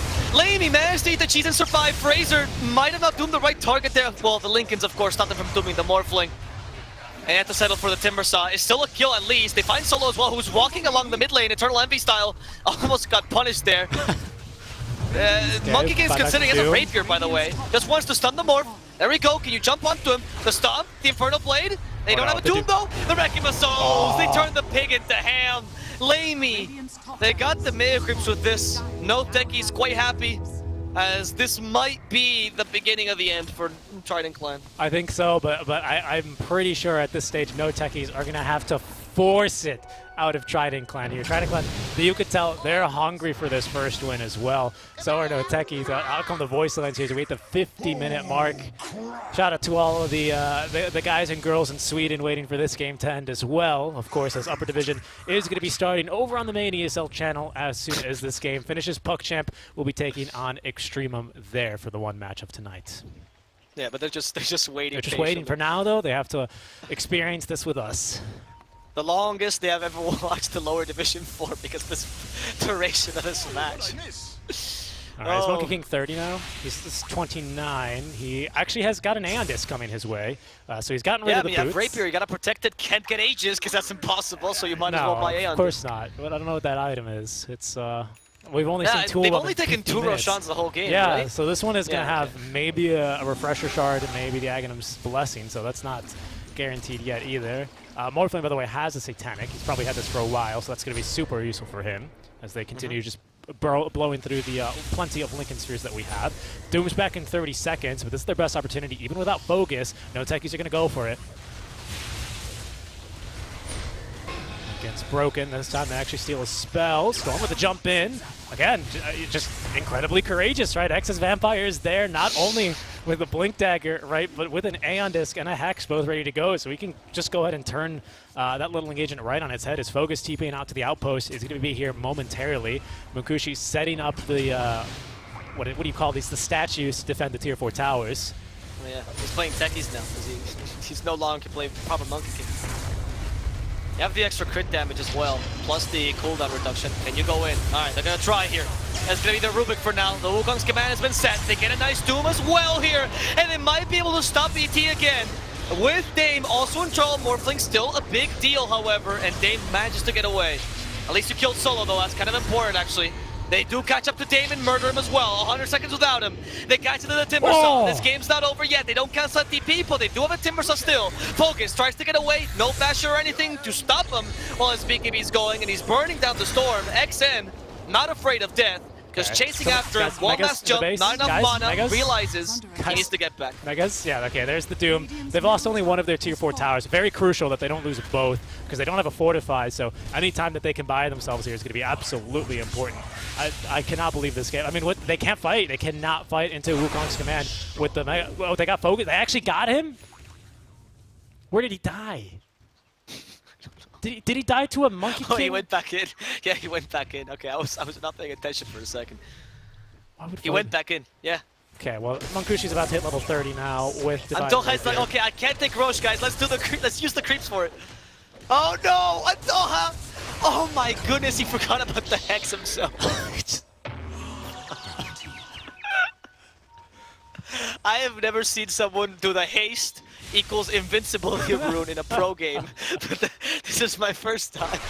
Okay, I mean, we have stolen Linefinger with Ags, so careful for that, because we could actually clear these Megas pretty easily now for Rubik. We have Refresher on Doom, so now you can Doom the ET and the Lion, perhaps. I mean, actually worthwhile kills at this stage, you know? Honestly, I'm not even joking about that. I think those Dooms were good because it's a buyback. There we go. Hey, the Roshan's up and they've noticed. Refresher shot for Doom as well. That's 3 Dooms. 1 to cancel Lincolns and then 1 for the Morphling. Yeah, I mean, honestly, you just need one at this. Yeah, you just need one. There's no buyback. Only on 3 heroes momentarily. They're about to have it back yet again. I think we need to start looking for Tier 5 items, guys. The base. Okay, good. We got it. We got it. They know. They don't need us to tell them. Oh, they still Finger of Death as well. That's a good steal, actually. Yeah, we've had it for a while. As you can see, it's halfway through its duration. Oh, right. And we've actually taken the 40% spell amp, so this Finger, oh boy, does it hurt. This Finger Did they give it a Refresher shot for Rubik for like double Finger? Oh, is that the plan? I guess so, yeah, I guess so. You know what? That'll burst through a Morphling, because you can't block that with Lincolns as long as you're not the primary target. That's not something you can block. As we're going to have a nice little pause here for some FPS drop, of course. Look, don't lie. It's a pee break. Yeah, okay? I think it's... We all know this game has gone long. Oh, that was too fast. No, that was too fast. Yeah. Okay, there's the G right away. I mean, FPS, when the game does go this late, I mean, IceFrog, he's added all these items in the game to make sure that the game actually doesn't go this long. And, well, here we are. As this game is seemingly caught in a bit of a weird spot. As there it is, yeah. I think now Trident Clan have taken this opportunity to confer with Poseidon in the bathroom, right? What did he just type WAB BLT? Maybe it's something in W asterisk AA BLT. Maybe it's wait a bit. Maybe that's a capital I. That could be. Oh yeah. Okay, yeah. I'm hungry, I guess. Yeah. I was thinking. I was thinking. Wait, I want the cold BLT, and that's what I was in my mind. That made a lot of sense. I could go for one of those as well. So now we've got double rapier, by the way, for Monkey King. You can see he's put these items in a very artsy safe sort spot. of pattern. Yeah, safe spot, the top left, the top right slot. Only one active item now for him, but he does have 0 cooldown. He's making this game easier for himself right, as it goes on. Yeah, of course. Okay, there's the G. Again, without buyback, here's going to be on total 15. Rubik's about to have it in 17 seconds. Basically, everyone's about to have buyback except for Monkey King, but if he dies, the game's kind of over because he's got Aegis and an Aeondis, so he's kind of got 3 lives here. Look at what is this? 0 cooldown Primal Spring plus the shot on Trident, and Monkey King becomes... Look at this. He's just a jumper now. That's all he's doing all day. I mean, he can... The only problem is that no matter how fast he can jump and no matter how quick he is and how he can juggle and knows his own body, is not going to do much to kill the Morphling. Right? Yeah, it's not going to be enough to fill the void that is. You need to doom him here. Can we you need to kill doom him. Or double finger. Yeah, I mean, it is barely enough damage to kill him, actually. Oh, well. Well, there's one finger. Even Fraser knows. That was the plan.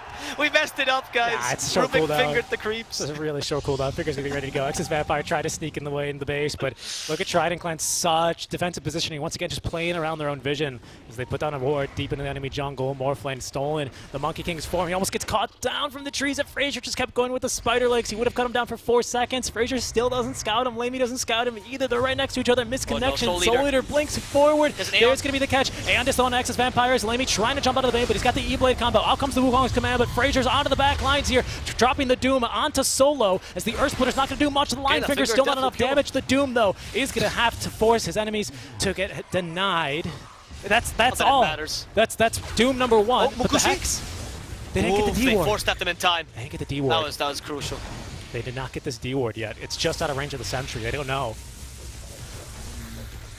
That's very important. They need to deward it just immediately, or else no techies will have a really easy time going to the high ground here. Yeah, this is getting a little ridiculous now. It was ridiculous 20 minutes ago already, okay? It's just, now it's reaching the point of absurdity. There's 1,900 French comedians that are less absurd than this. All right, well, we're gonna back up. Maybe we're gonna wait for Roshan number 4. I mean, we've got all the items I think we need on this SF right now. Lincolns, bots. I mean, I guess you go for Wind Waker next, unironically. That's the next item. That's the only thing you can upgrade at this stage. Lamy is for Swift Blink. Focus has a Heaven's Halberd. That's not gonna do much against all the statues and the Wukong's command. Oh my goodness, this game. I mean, a refresher for more Wukongs. I mean, sure. And right, actually, for more BKBs? And actually for BKBs and Aeondis. You can refresh Aeondis. Oh, that's true. Munkushi's like, our throne might die, but I shall never die. I will remain here eternal. We're getting close to the level of, as you mentioned, the last tier of items, right? Maybe that turns the game around. Is there any big item? Apex for Morphling would be huge here. Apex for Morphling is usually considered to be the bonkers one for sure. I think Ballista for Storm is honestly not bad. You know, give me a Book of the Dead. Let's bring it back. Yeah, actually, yeah. Seriously, give me a Book of the Dead for someone in no techies. I think Fallen Sky is something we're always looking for. Book of the Dead. I think Mirror Shield this game is insane. Apex is always a good one. Giant Swing for Doom, maybe. Mirror Shield for no techie side, definitely. Because that's super strong. Yeah. Especially if they don't check neutrals for that. Like in time, you know, if they mess up and they get a Doom bounced back, that would be huge. Swift Blink for Morphling. Okay. That's an option. He dropped the boots to go for Swift Blink. More stats instead. Yeah, it's more stats. It's more slot efficient. It gives you the attack speed you need to reach the cap. Solo is continuing to farm, stuck in this 1 hour purgatory. There's a tier 4 tower with 150 HP left, and then just the throne to go through. No other buildings remain here in the base of Trident Clan. The 2 Divine Rapiers on the Monkey King is not making this game any easier for them as Frazier continues to spam out the voice lines. I think like the worst game for Solo as well, because he's known for the early GGs when he thinks the game is going awry. So he's looking at Trident Clan like, why don't you GG? I feel like this game has made Solo H more than his whole competitive but I think the thing is, obviously you're joking, right? But he knows, like they know they have to respect this high ground because they have already tried to go once and it didn't work. It didn't work, and now everyone's got buyback except for Munkushi. And I think they're just going to wait out the Aegis. They're going to go for tier 5s. Excess Vampire, he's just standing here being like, go ahead, Storm. Jump out. I dare you. I'm ready. I've got 4 items. That's all I've come to in 60 minutes. Do me the favor. Let me hex you so I can go play Those 4 Pops. items are only for one single person. It's you, XN. Wow. You are my chosen one. You're the only victim I care about. And in case you're wondering, oh, he's got gem. No. This is not Toha's gem. This is not Lion's gem. He's just holding on to it for now. Alrighty. Well, I mean, what's the team fight that breaks it wide open here? I suppose we should start making predictions here, right? I mean, first of all, who do you think's gonna win? I think obviously this Age is going to be weighted out. I would say no techies would still win, but honestly, at this point, it's anyone's game. If whoever makes the first mistake, and no techies doesn't want to make this mistake, they just want to wait for the Roshan, which means we have a couple of minutes. Yeah, we've got quite a few minutes. Age just reclaimed about a minute ago, so 2 to 4. We have the what's it called? The neutrals coming up like in 20 seconds. We so do. no tech is going to have him. Will Trident Clan even be able to farm him? Because I don't think they can leave their base right now. That is. Who is the missionaries? Oh, it's Storm. Yeah, it's Storm I mean, is going to go farm. Of course, I mean, of course it's Storm, right? No, that should be Even obvious. if his team doesn't want him to, he's going to go for it. Well, unfortunately, it's just so hard to leave the base right now. I feel Yeah, like that's the maybe if you like zip out here and then you can try and farm him in the enemy triangle, I think that's probably your best bet. Okay, Seer Stone is starting to drop. The Mirror Shield is exactly what you're looking for. Seer Stone might be huge, actually, because Storm has managed to elude them before, and Seer Stone now has an active on it, which is going to give you True Sight. That was one of probably a change everyone read and went, I've never seen this item before in my life. It doesn't really matter. And I don't blame you, but now it could be relevant here. Ex Machina. The Mirror Shield is huge for the SF. Ex Machina is really nice, refreshing all of your items, except for Refresher. Yep. Also nice amount of armor, which is great for the Monkey King. They changed that recently. Yeah, but I mean, but this is all for no techies, right? Because right now, Trident Clan have not been able to leave the base. So this plus Roshan should be enough to get no techies to win, right? This should be. I would assume so. Okay, they're going to smoke up no techies. They're going to go off the back of these 3 items. Okay, this is the Eastern European smoke. You never expect this. They're gonna fight you before the Roshan because they're not playing safe. They want to punish you. Okay, Can they do it though? Is the 9 buybacks ready. The only one without buyback is Focus. Okay. Maybe she's going to try and end the game. He's just hitting the throw, but there's going to be the Hex onto 1. Excess Vampire's been called, but there's the Andis that's procced. The Storm Spirit now onto Dame, who's going to pop the Mirror Shield, the Lincoln Sphere, just about everything. As Doom. Frazier will Doom himself just to get the Doom onto the SF. Solo Leader now maybe comping on enemy lines here as Focus jumping right onto him, but out comes the Wukong Span onto Munkushi. Does land the stun onto the Morphling, but he's not going down quite yet. But Timbersaw is going down, gets the Timber Chain away, but XN has been caught. Lamey is able to jump and kill him. Has buyback here for the Storm Spirit as the Wukong Command is now ending. We've got Refresher ready to use here for the Monkey King. He's going to go back into Fountain, go ahead and get that 0 cooldown on the items, run right back out and activate it. I heard a second Refresher actually get used. I think that was Doom's. Yep. Yeah. So we have another Doom as well. And I think he's like, all right, we did our job. Let's go back to farming. We need another 10 more minutes. Roche. It's a 2-minute Roche. Oh my goodness. Let's see if they can... Actually, I mean, I'm assuming they're going to take Roshan. What can Trident Clan do? Storm is saving on his buyback. Notekis obviously wants to force that buyback, but it's so difficult with a Monkey King here with so many lives because of the Aeon Disc, the double Aeon Disc, plus the fact that he's got a tanky hero, not easy to kill, the BKBs. Yeah, I hesitate to even cut to a replay here just in case it pops off in a moment's notice. With this amount of mobility, there they go. Bushi. No, Okay. that's just Aeon Disc. That's the Aeon Disc pop, though. That's pretty big. Look, Antoha even has the shard for pushing. It's so nice. It's so nice as well. Having the Literally. shard. Finally, he's got his 3rd item. Antoha did it, guys. That's what they were waiting for. Trident Clan can win now. Maybe. They're going for the Roche. Oh, he refreshed the Ex Machina for extra Linkins, I believe. Yeah. And extra BKB. Sure. Is this how they end the game? Just let him do this with Ex Machina? Maybe, honestly. I mean, you have to. They just forced the Wukong's command for free. Well, that was man, huge. And the Storm buyback, not to mention. What Echo are you Stomp gonna do? connect There onto we 1. go. They're just going to let him Lane's sleep. done. Don't wake up the Monkey King. Let Sleeping Dogs lie, but can they actually finish the throne in time? Going down. They've done it. The game is over. Solo can go home. He's probably already played from home, but no techies. They've taken their first victory. with an echo stop from Solo. I don't believe this.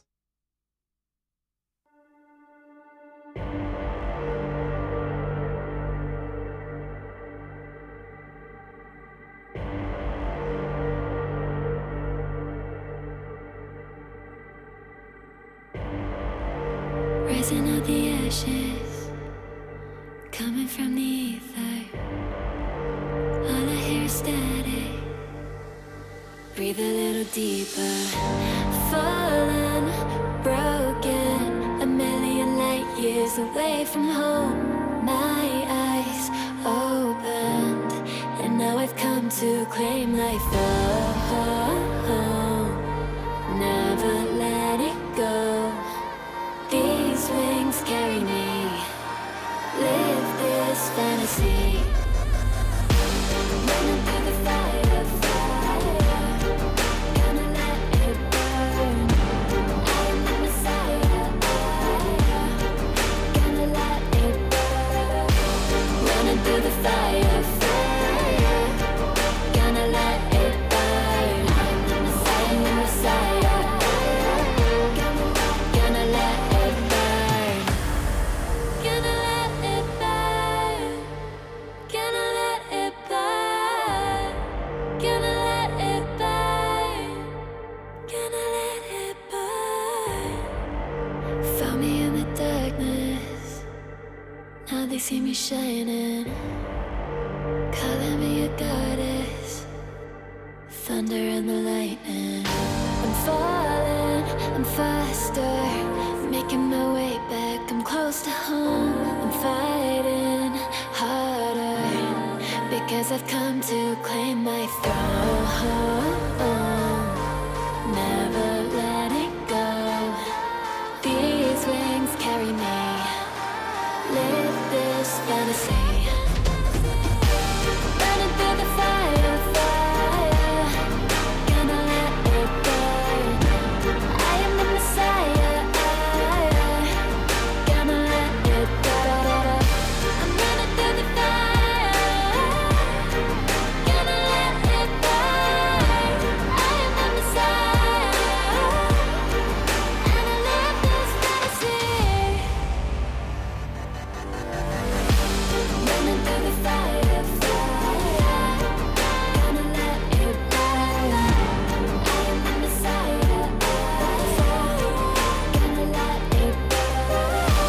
Running through the fire, fire. Gonna let it burn. I am the Messiah. Gonna let it burn.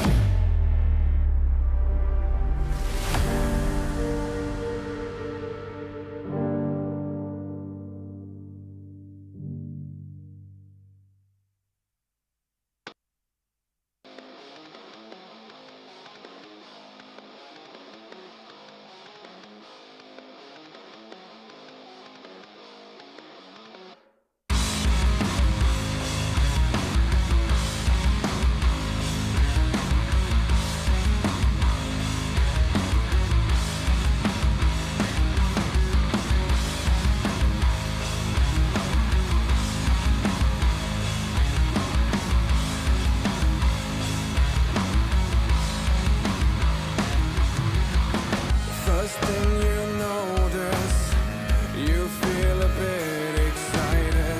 You see a purple butterfly is flying by. A little tension in your jaw, let your teeth shine.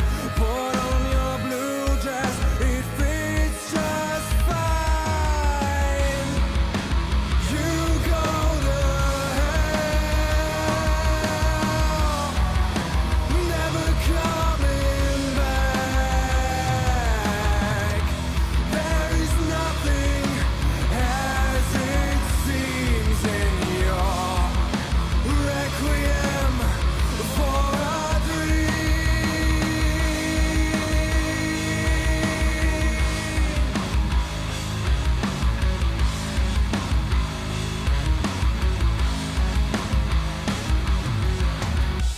Halfway through you start to lose control. Orange autumn leaves on the ground. At the end, there's nothing, and you face yourself.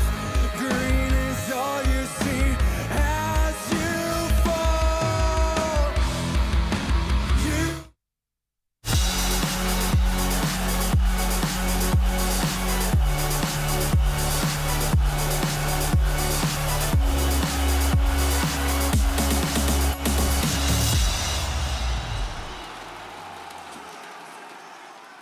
Congratulations to Solo and the rest of No Techies. They finally get themselves a win after being kicked out of the upper division and down into the lower division where they were 0-2. They finally managed to get a victory, which you just saw there. We are now going to be talking about our one match of the day, which is going to be Extremum versus PuckChamp, which I think is a matchup that is fun and exciting for a different kind of reason. We're not looking at the champs here. We're not looking necessarily at the teams that are going to be going to the majors. True. Good one. But we are going to be looking at potential teams that could be eliminated. When you're already 0-2 and you're matched up against each other, like this is a series that could determine who's actually in bottom two and is getting knocked down. Yeah, I think both teams have their limitations. I really want to highlight, I've seen a lot more Extremum than PuckChamp so far, and I think Nefrit's, his hero pool is a bit of an issue. We saw them like 10th pick the Ursa in a game where me and Kyle both saw it and we were like, right when it came out. So what I want to see today is, okay, you've had a bit more time to process the patch. Like sometimes you find yourself drafting a hero out of comfort rather than strategy. Could we maybe switch up who's getting last pick or what the bans are to make sure we don't do that? Yeah, what's interesting about Nefrit there is the fact that he's actually, he was on Wind and Rain in 2017, and that team had Yol, who's in Wind and Rain in North America right now.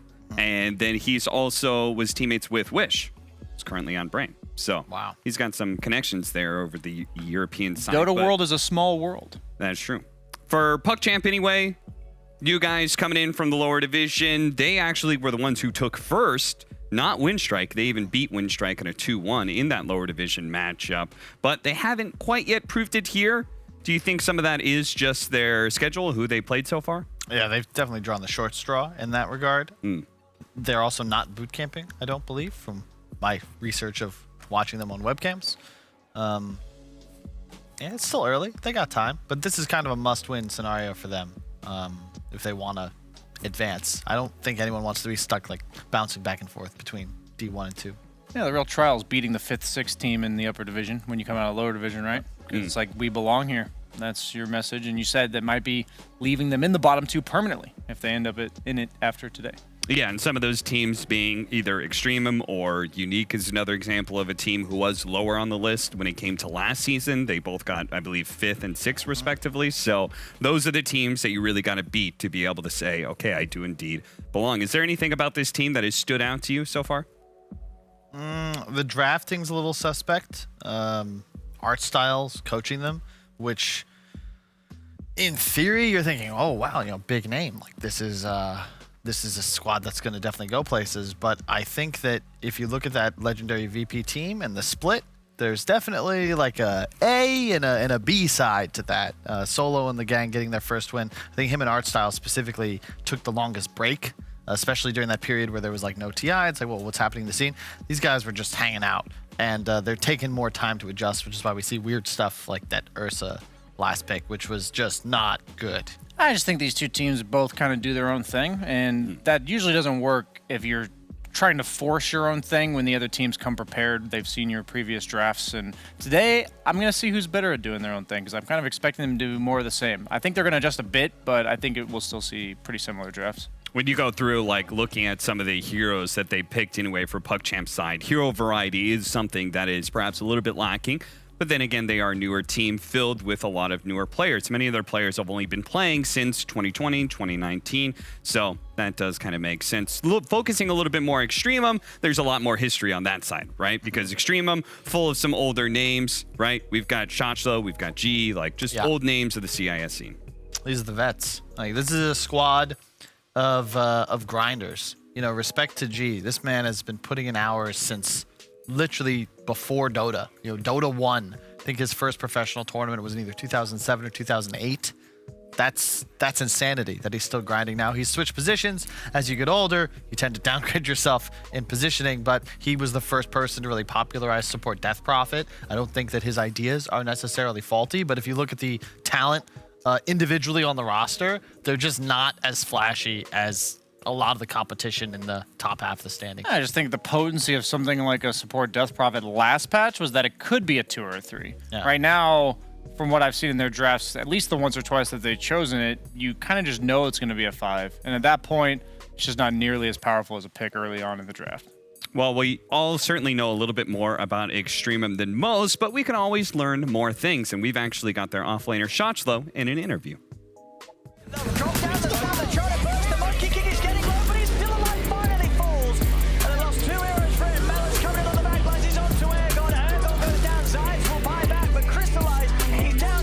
Hello, I'm Shochlo, playing for Team Extreme, and I'm 28 years old. When I was like 13 years old or even 14 years old, I tried Dota 1. I remember me playing Enchantress, and it was time when Spectre was introduced in Dota, so I played super casual, you know, like with friends after school, maybe instead of school. I remember Hon was released, and I was super catched up by this game. Like, this game got me full time. I thought about Hon, and I thought I want to be a pro player in Hon. Then Dota 2 came out, and I thought, wow, this is Valve game. I love Valve games, and I thought, yeah, I'm gonna switch to Dota. So I play, I guess, since I got the beta key. Roll in from 2. They finish him off. Okay, beautiful arena coming in hot here. They should be able to go and take down one of these supports. Yes, it's gonna be Pikachu actually who goes down. During all of this, there's gonna be the buyback. In Russian community, my buddies call me granddad, so I'm quite old for community. Yeah. In reality, I believe that you can play as long as you have motivation. So very good time in Gambit before, and we went to LANs and got good places there. It was I guess it was my peak of career for now, but not the end. I hope. I'm quite realistic. I don't like dreaming about like big houses on beach and like if it's gonna come, it's gonna come. Like I don't like dreaming at all, to be honest. So if something good gonna come, I'll take it. The second most prolific Batrider player coming from CIS, Shochlo, has quite the history, and we heard some of that. I didn't actually know he was trying to play in Han at one point in time, of course. Brian, Kyle, you guys heard him talk about you can keep playing as long as you got the motivation to do so. You believe that's true? Yeah, 100%. I'm still fairly convinced that I could play if I wanted to. Don't know how well necessarily, but certainly enough to compete. And I'd say that motivation is what's necessary. And if you're missing it, then you're better off just not trying. I agree with that. Is that slightly problematic, though, because the Dota scene is so top-heavy that in many ways, much of the reward comes from being top 10 in the world. Correct. Right? So being wanting to play and being good, but not quite being top 10, is that still... So that passion has to go deep if you are not in the top 10, right? Because you aren't feeling the reward financially, nor like the glory of the hard work that you're putting in. The amount of time and effort you're putting in pales, like it pales when you compare it to the amount you're getting out of it. Yeah. Yep. Okay. Pretty much. All right, fair enough. Well, that is something that they're currently working towards, is staying in the top 10 when it comes to at least this region, because they are both 0 and 2, PuckChamp and Extremum. We do have the draft coming up soon. We're going to be right back after the break.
time for one of these two teams to get a win under their belts, as it's PuckChamp against Extremum, two teams that are sitting at the bottom of the group right next to AS Monaco Gambit.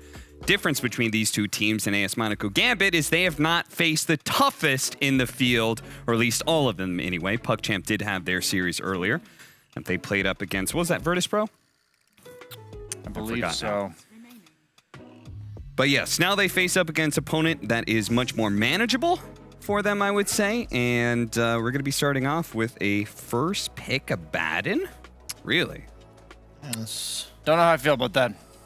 Well, that's a G hero. G certainly has a certain type when it comes to 5 positions. Yeah, it's just not one. We saw the most picked heroes to start off the show, and a big part of why they were successful is they have a lot they can pair with. Abaddon, like, this hero can't do more than I don't know how to explain it. It's a 5. It's a 5 that's purely defensive. There's no stun, no catch. Your laning isn't terrible, but it's not great.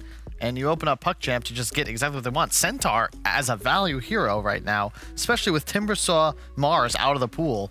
Shocked it wasn't first picked. I remember when Liquid picked Abaddon third, it was against an Earth Spirit Phoenix. It's like those are two heroes with very clear dispellable stuff that if a hero has that Abaddon shield, they'll be much more enabled in this game.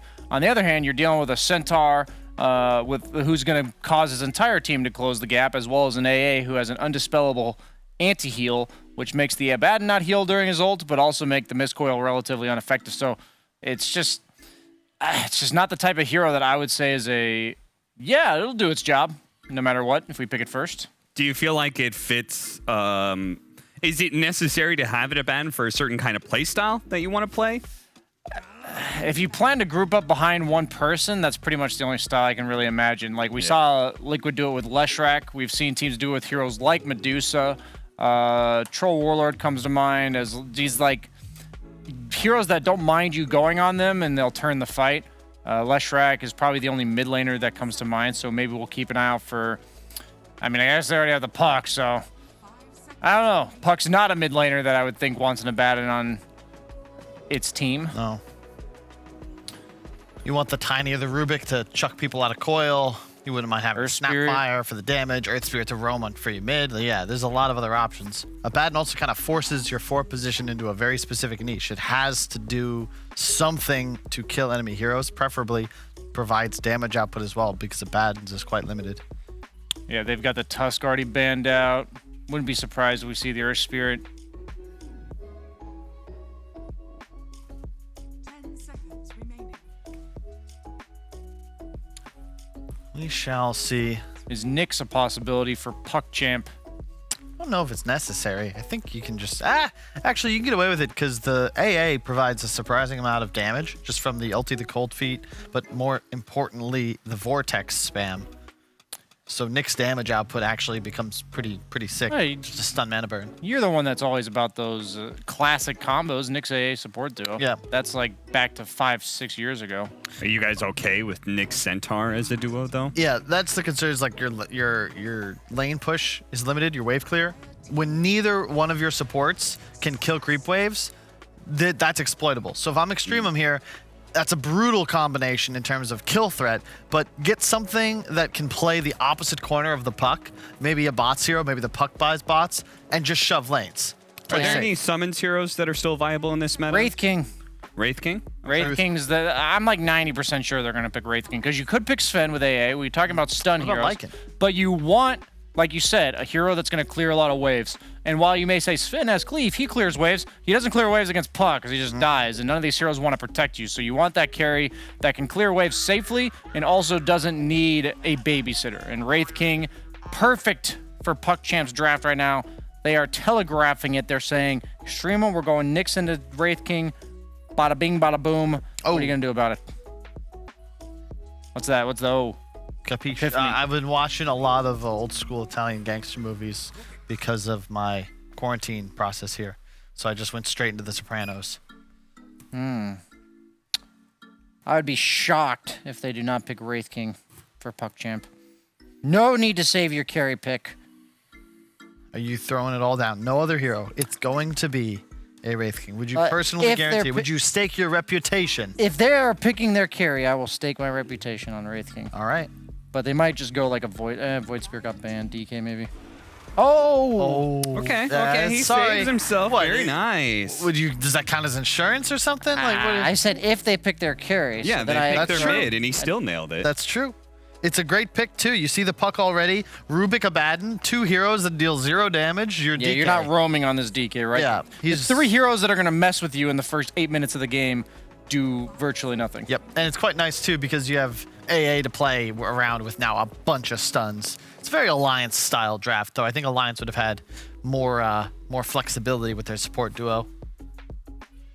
So what do you pick in the off lane that goes with Rubik and threatens the DK? You'll probably need that early rotation, just one. That's where the Nyx is so sick here because, you don't really want... you can't pick the Necro, the Medusa, the Leshrac that you might feel good about because there's a Nyx. What else is there?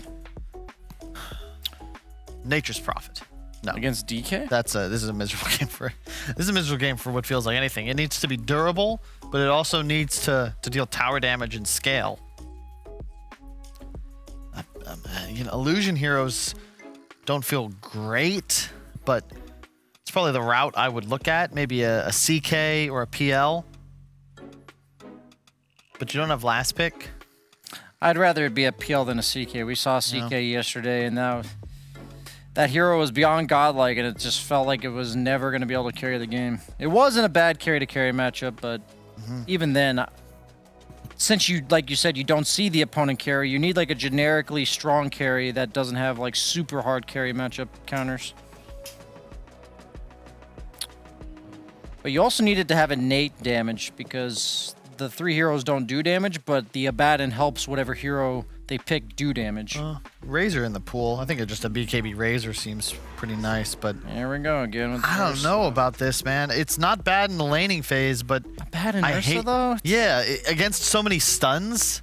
It's okay in the lane, like you said, because you're against dual melee, but you don't particularly chew through DK all that well. It's like you think, yeah, Fury Swipe, you hit him more times, you do more damage, but at the end of the day, DK has 15-20 armor with no items. Yep. And he has a instant stun, almost. A good ban on the Void. That would make, I think, this game just unwinnable. Extremum. They need to ensure that the team fight advantage for PuckChamp doesn't tilt more in their favor. Have to ban Wraith King. I'll be so upset if they do not ban Wraith King. Unless I'm missing something where PuckChamp just, they're a carry player, incapable of playing. I think anyone could play Wraith King. That was kind of the joke. Yeah. Crit's preferred heroes: Morphling, Wraith King, Bloodseeker, Slark, Gyrocopter. Yeah, it's a nice Slark game too. Just saying. They banned the Wraith King. Slark would be my next choice, actually. Slark's nice because it allows you to hunt more. It does depend on what Extremum picks last here. I just generally like Slark against Rubik as well. It's like, doesn't do too much to you in lane. These like constant right clickers are the ones that are the problems. The Lenas. Slark really struggles against those.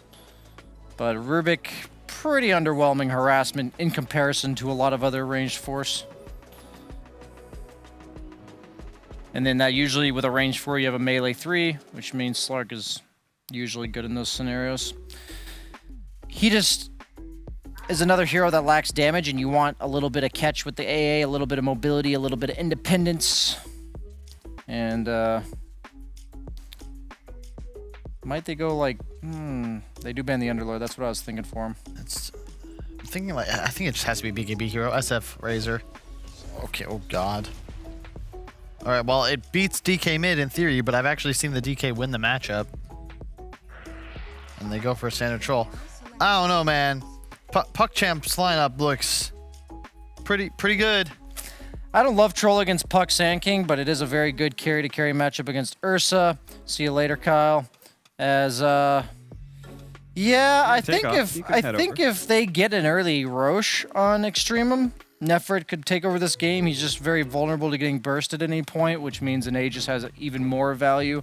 But if everything's played normally, I just think PuckChamp's lineup's so much easier to play. You know what's funny, Brian, is 3 months ago, these teams played against each other in the Snow Sweet Snow Tournament, and they actually had, in Game 2, I believe, Troll and Ursa. They had the carry matchup, and it was actually flipped. I believe. PuckChamp did win that, and they actually won the series 2-0. So I guess this is an opportunity to be able to see if Extremum can get revenge over PuckChamp and finally get themselves a win in this second season of the DPC, or if PuckChamp is finally going to be able to show up to the upper division and prove that they deserve to be here. All that and more with our casters. I believe Kyle's ready to go. ODPixel and Kyle. Thank you very much, Cam. Yes, PuckChamp versus Extremum. And Carl, so we were hearing from you yourself. You had some doubts here for the Extremum's lineup. I mean, what is it about their choice of heroes here that you feel is going to make it a little difficult against PuckChamp? It just feels harder for them to deal damage, Owen. A lot of these heroes are not in the top tier, I would say. Okay. Puck picked a bunch, but not really winning many games. Sand King as an offlaner, we discussed in the pre-show, it's just like this pick when you've got no other options. They need to run over lanes and just straight up kill PuckChamp like over and over and over again until eventually the towers and Roche just die because they're so far ahead. Sure, because then over on the side of PuckChamp, I mean, for instance, the Troll is the last pick. You're happy with this sort of safe choice as a carry? This is a game where Troll's not going to run into too many hurdles? You could buy a BKB. Then what? Same with the DK. You just double BKB. Everything looks good. Your laning phase should go just fine. I'm just... this whole lineup just feels like no sweat. Okay. It's very similar to what we've seen Alliance dominate with throughout the Western European DPC. And the support duo just have to land their spells. All right, well, we'll see if the supports can. As we get ourselves into this game one, PuckChamp versus Extremum. Both teams trying to break away here from the bottom of the league, this position they're both currently in right now. Yeah, it's also it's really tough to play Ursa into Troll. You end up having to blow ultimate just to purge off the blind from the axes. It's not like you can buy an MKB on the hero until much later in the game. But, you know, we'll see. I've been wrong before. Could go either way. And some of the other elements, I mean, I guess even for the Puck, it's not like PuckChamp really lack lockdown. There's a fair few stuns that Melo's going to have to be pretty careful about when he's trying to make those aggressive moves as the Puck. So the trouble with the badness, I think that when it works, it's typically because you create this environment where your draft has a lot more sustain than your enemies. But in this case, I think it's the opposite, where PuckChamp are like, well, you don't have damage to threaten us, so we have no problem with long fights. It actually feels like Extremum with the Ursa Puck cores, like they need to strike fast and hard. They got like 10 seconds to get multiple kills. G won't help much with that. Sure. Yeah, you know, once you're in with the burst of the SK, Puck, and Rubik, you know, that there is going to be that bit of the fight where those three heroes are just not going to have any more damage to offer. And yeah, against the DK and the Centaur, these high strength, high HP heroes that are going to be tanking up. It could be quite the struggle for Extremum to deal with. Also, the Puck, of all the games to play Puck into a Nyx and a DK, it's just so frustrating. You're so susceptible to just dying in a stun. The vision disadvantage won't really be there. Can be expected that the Centaur might even get a pipe up early if he feels it's necessary. I think he will. Puck Sand King. It's all magical. Oh, for sure, yeah. Yeah, probably still want to get the Vanguard first, but yeah, absolutely. Getting that hood straight away upgraded here for the benefit of his team might allow the Troll to sort of get away with not getting the BKB too early himself, being able to go that route that he'd normally want to, into the S and Y. Yep. And that right there, Owen, is why I think Ursa's fallen off a bit. How is it that dominating the enemy offlaner in a one-on-one really helps you win the lane anymore, when this is the new laning phase? It's just creep shenanigans. And if he wished to, he could just go pull the next wave himself. He's the enemy's support. But creep wave in his face, he'll keep it in front of tower. And congratulations on your Ursa lane advantage. It's neutered completely. Well, at least get the small camp pull here. Try and take something away from Melez in return. Definitely a slow start to be out up there for him. A lot slower than that for the Troll down bottom. 9 for 3 right now. See Astral pop in the mid lane. Throw some abilities out here at Mellow. I love it. Tips coming out. Strategically deployed. A quick little mana burn.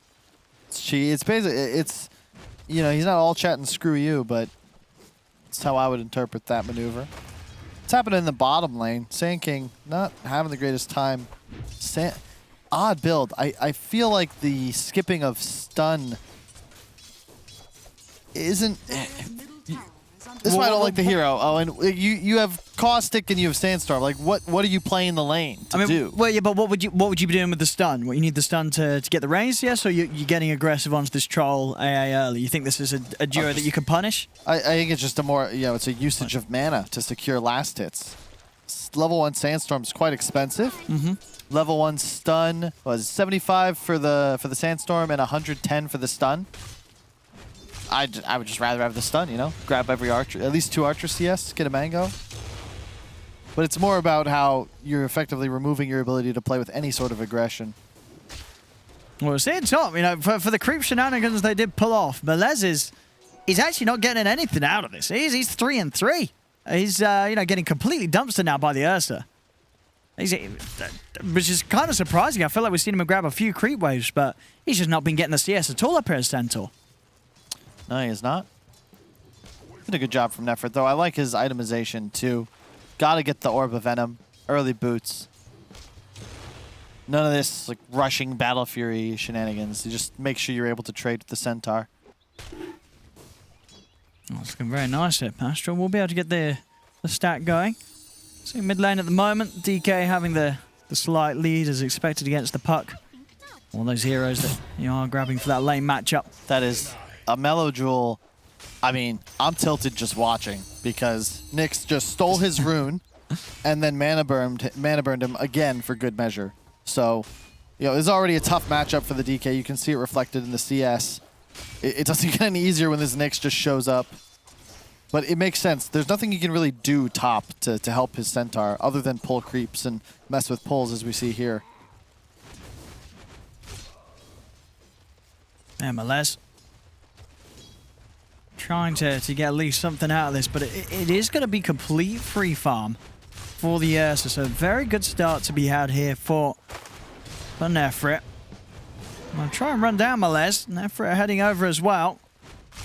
So Is he just accepting death? Oh, he's going to go for the TP out, but they've got the damage. He is dead and out of the lane without a TP to get back up here, Kyle. That was not well played, Owen. He could keep running. Nyx is there to stun, then he can TP. He could TP just as he goes to the high ground, or he could just accept death. But to die and teleport, he skipped boots for the Ring of Health, so he's just, you know, ruined his off lane by an extra wave. Yeah, not even going to have the movement speed to get up there. Oh, well, things getting better and better for Nefrit. Yeah. Up on the safe lane for Extremum. BSJ's texted me saying this is an Ursa game that it takes a true legend to be able to win. You can't die. You gotta play clean. I call it the BSJ way. 0 mistakes. I'll see mid desperate. No coil. Getting aggressive here with the first Elder Dragon form. Trying to put some damage onto the tier 1 tower. It's almost 6. Then maybe you can set this up. If they can chuck him out of the coil, it's a sure kill on the DK. Trying to get in position here for the runes. Fair bit of burst, but whoa, DD, you got to step back. Astral's got the stun as they've got the Dream Core control. They let down on the 3 of them. They're actually able to turn and take down the Dragon Knight. They bring down Desperate. DeCarlos is going to go for the TP away, but lifts back up.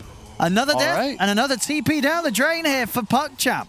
But they gotta get together, Owen. This is not how they expected it to go. I just realized the DK, no raindrop. It's the reason he goes down there. With the raindrop, you're 100% gonna live. He has the fluffy hat instead. Yeah, he's going for the Falcon Blade on the DK. Yeah. Do you like this? I love Falcon Blade. I think Falcon Blade is a buy on any hero, but especially DK. Okay. Because you no longer have the option of mana regen at your level 10 talent. So you get that little bit. It allows you to actually farm a bit more with your Dragon Breath. And it's just value. You know, you don't need the slots. I'm seeing top lane. I mean, Melez, he needs help. He's having a really tough time up here. Level 4 against the level 6 on Nefrit. And they're taking away his tier 1 tower, and there's not a whole lot that Melez can do about this. He needs backup. It's coming, but this support duo is not really very formidable. And we were talking about how Zabad might not have much impact, but this phase of the game, like, they're a stun and a cold feet combo. Well, he shields it. That's it. That's your support duo, counteracted by one shield. Now we have a 7-minute tower being taken away from PuckChamp. Extremum, they're hitting hard in this first 7 minutes. There's PuckChamp struggling, and much more than you thought that they would, right, Carl? When you looked at the draft, did you imagine that PuckChamp would have this much difficulty in the lane? No, definitely not. Oh, hang on, they might have more. So they've got the bringing in Nefrit. Smart movement, make sure they have the additional bit of damage to try for Desperate, but the stun comes out. Desperate actually able to make it away. The supports will save him. Only just, though, very close to Nefrit being able to bring him down, turning up into the mid lane.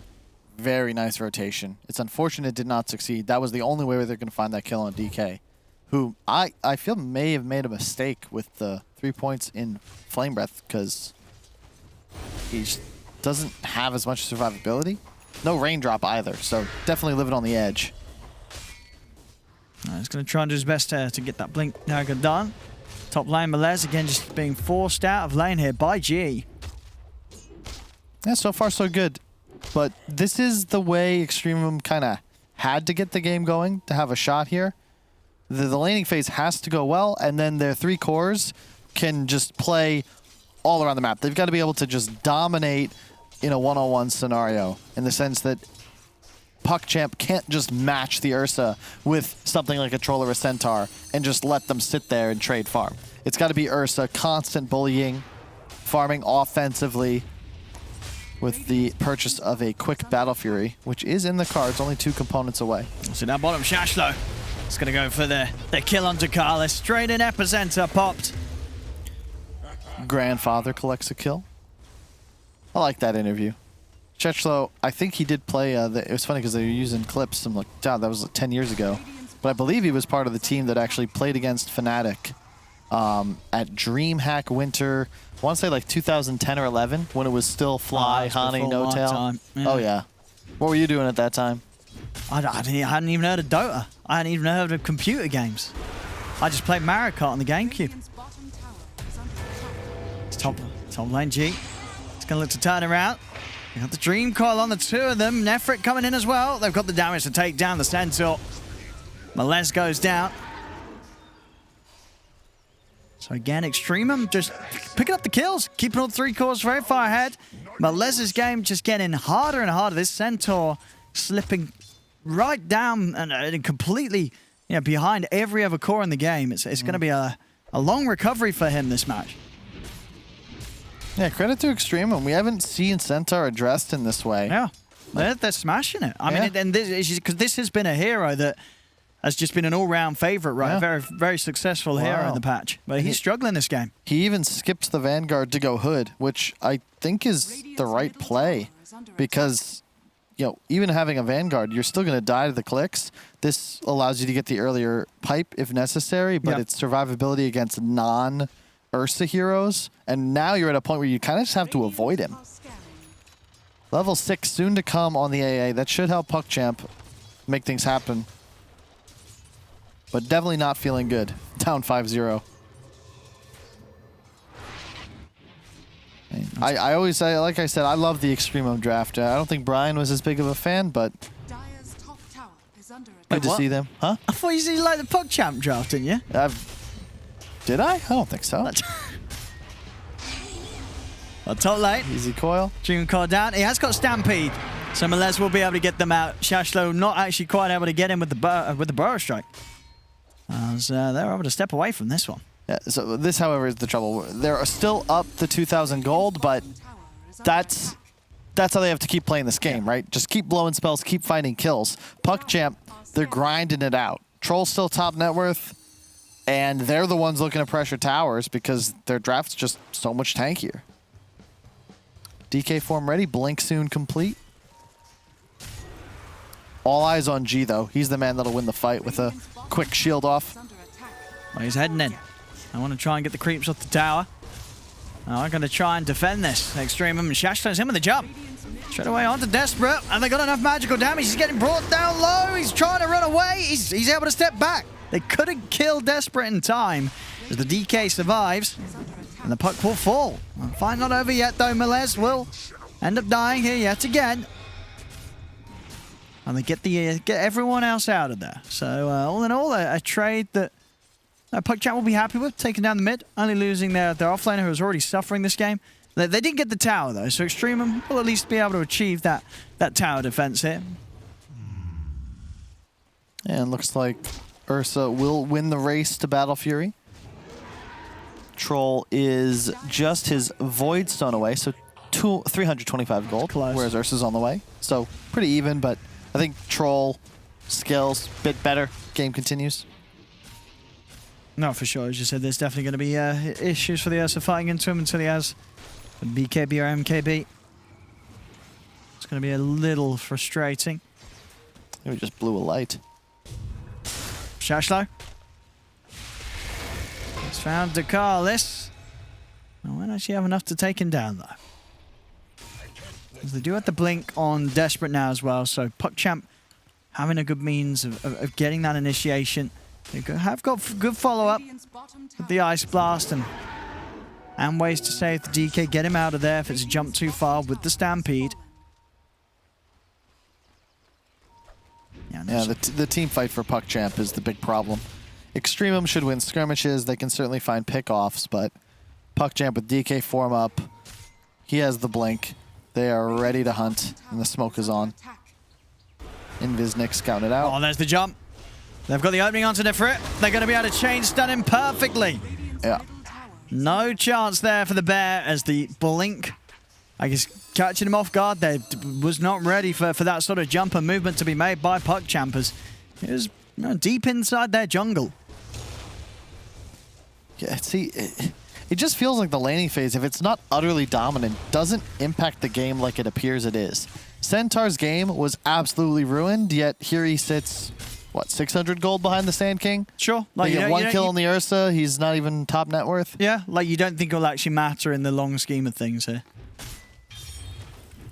Doesn't look that way. No. You're still going to have pretty good impact. Yeah. I mean, you're still a Centaur, right? That the hero's fundamentally strong at the moment. Yeah, and this is my problem. Like Sand King, yeah, you have a blink, but the blink, it's not the same as a DK blinking in. Because you don't have that same survivability, your right clicks are not nearly as damaging, and there's no AA behind you. Like you need a core with you to find a kill, whereas DK and the support duo, that's kills all day. Troll's free to just gets farm, and Ursa kind of has to play actively and be involved killing enemy heroes for Extremum to make any moves work.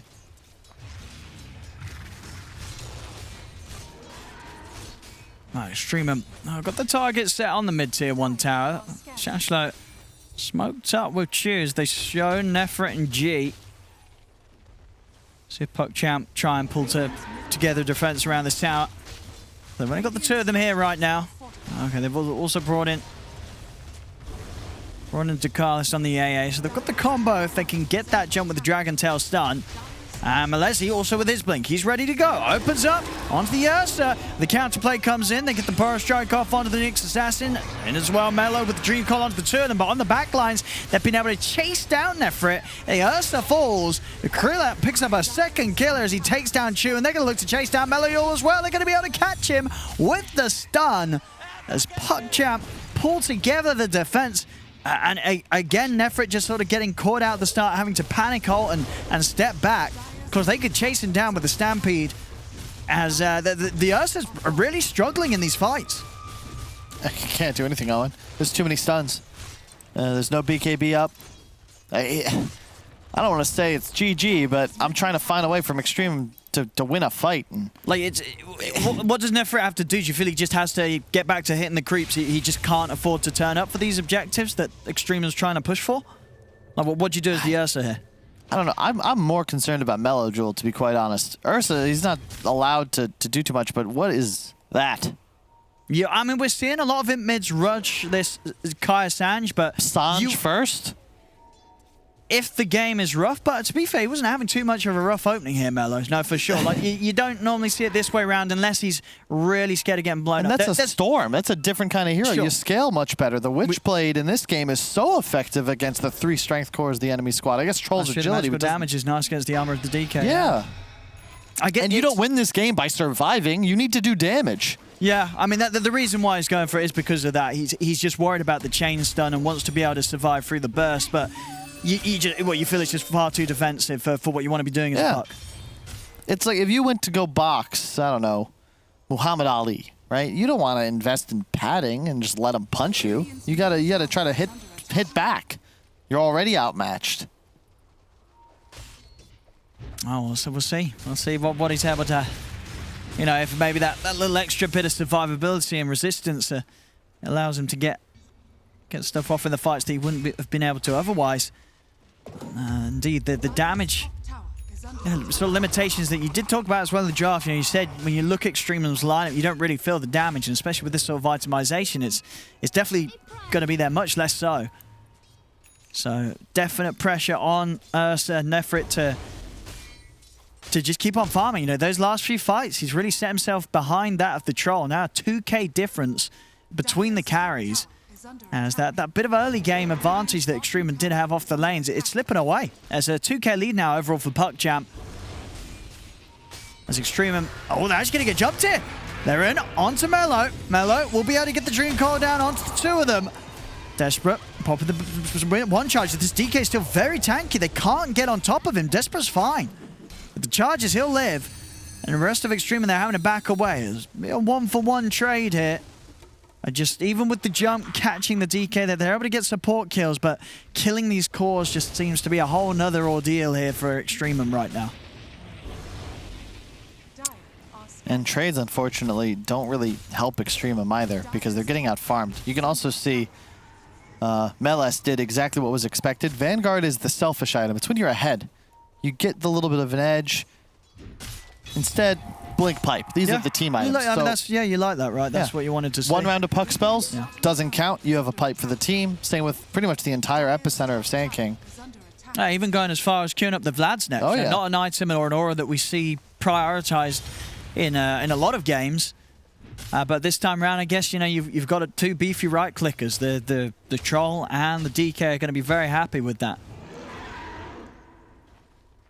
Now it's got to be the Shachlo show. Find kills, stun, plus the Ursa. But who gets burst? It's the supports? Maybe you take out the Troll before his ultimate, but that's a risk. Tron, I guess the supports are kind of hard to find. You know, A is always going to be sitting far back, just making sure he can get the Ice Blast off, and Nick's Assassin, you know, crawling around in the shadows. So not the easiest of targets to necessarily start your fight on. Unless they make errors with their positioning. See the pings coming out. All about vision, I believe.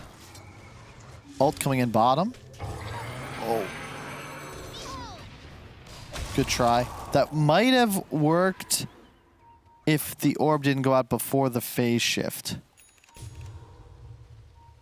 Only 3 points, so if that was a Blink Dagger escape, it would not have been so easy. What is it? Only a 1k gold lead. I mean, anybody could win. It's still open, but I'm looking at this Troll's net worth, Climo, and I'm thinking, is anybody going to catch him anytime soon? BKB's on the way. Yeah, no, they've just got the BKB done on Desperate as well, so this sort of dual BKB timing is going to be very strong for the cause. See, of course, for Nefrit, after the Blink Battle Fury, he himself also just trying to get that BKB ready for the next engagement. They might get hit before it. Smoke comes out from PuckChamp. They're ready to make an aggressive play here with Desperate, having the Blink BKB complete. This is a timing. Be very careful if you're Extremum. They're doing a good job of not showing on the wave at all here, Extremum. Sensing that something is up. They just waited on that high ground another 5 seconds. Almost certainly a dead Nefrit and possibly a team fight. But so far, just both teams occupying opposite sides of the river, content to farm. waiting for the BKBs on their respective carries. Don't blame either one of them. Both carries also with the possessed mask. Lucky day. I think that that's fair. Nice bit of balance with the early neutrals. Now we're going to have Extreme and try and go out with the smoke themselves. Roshan always would be a nice one to find here, but PuckChamp are going to be doing their best to keep their eyes on it. Make sure that the chance isn't there for Nefrit to sneak in as the Ursa and take it out. Heading towards top is a hard jump though. Ooh, and it's not going to even reach Desperate there as he's able to blink away from that attempt from Shashlo. Even if they do catch him, if he gets the chance to pot that BKB, very unlikely that they'll kill the DK right now. He's definitely the toughest target to jump at this stage. Certainly. I don't even know if they would have been able to kill him there. I guess you have enough follow-up. Well, it's the Rubik lift. It's Sand King stun Rubik lift. That's all their lockdown. Yeah. That is not very much. But this perhaps is why we saw G with the first pick of Baden. This shard is definitely solid. Want to hover over, yeah. Miscoil and Shield apply Curse of Avernus on enemies, and it increases the base slow plus cooldown reduction. One of those multi-purpose kind of shards. Yeah. With a couple of spells, so. Now we'll see. Gives that if it makes that enough of a difference to sort of get these. Enable the Ursa and set him up for the kills. G's actually going to be the one to get jumped here. He's got the borrowed time. I don't think there's going to be any interest in the rest of his team to help him out, though, as G. He's looking pretty dead here. It was close. Good force staff. I guess more of my, not to continue harping on the offlane Sand King, but Blink force staff. It's pretty old school, right? Yeah. But I don't think it's a bad itemization by any means, but is this an offlaner or is this a 4 position? It's typically tough to tell.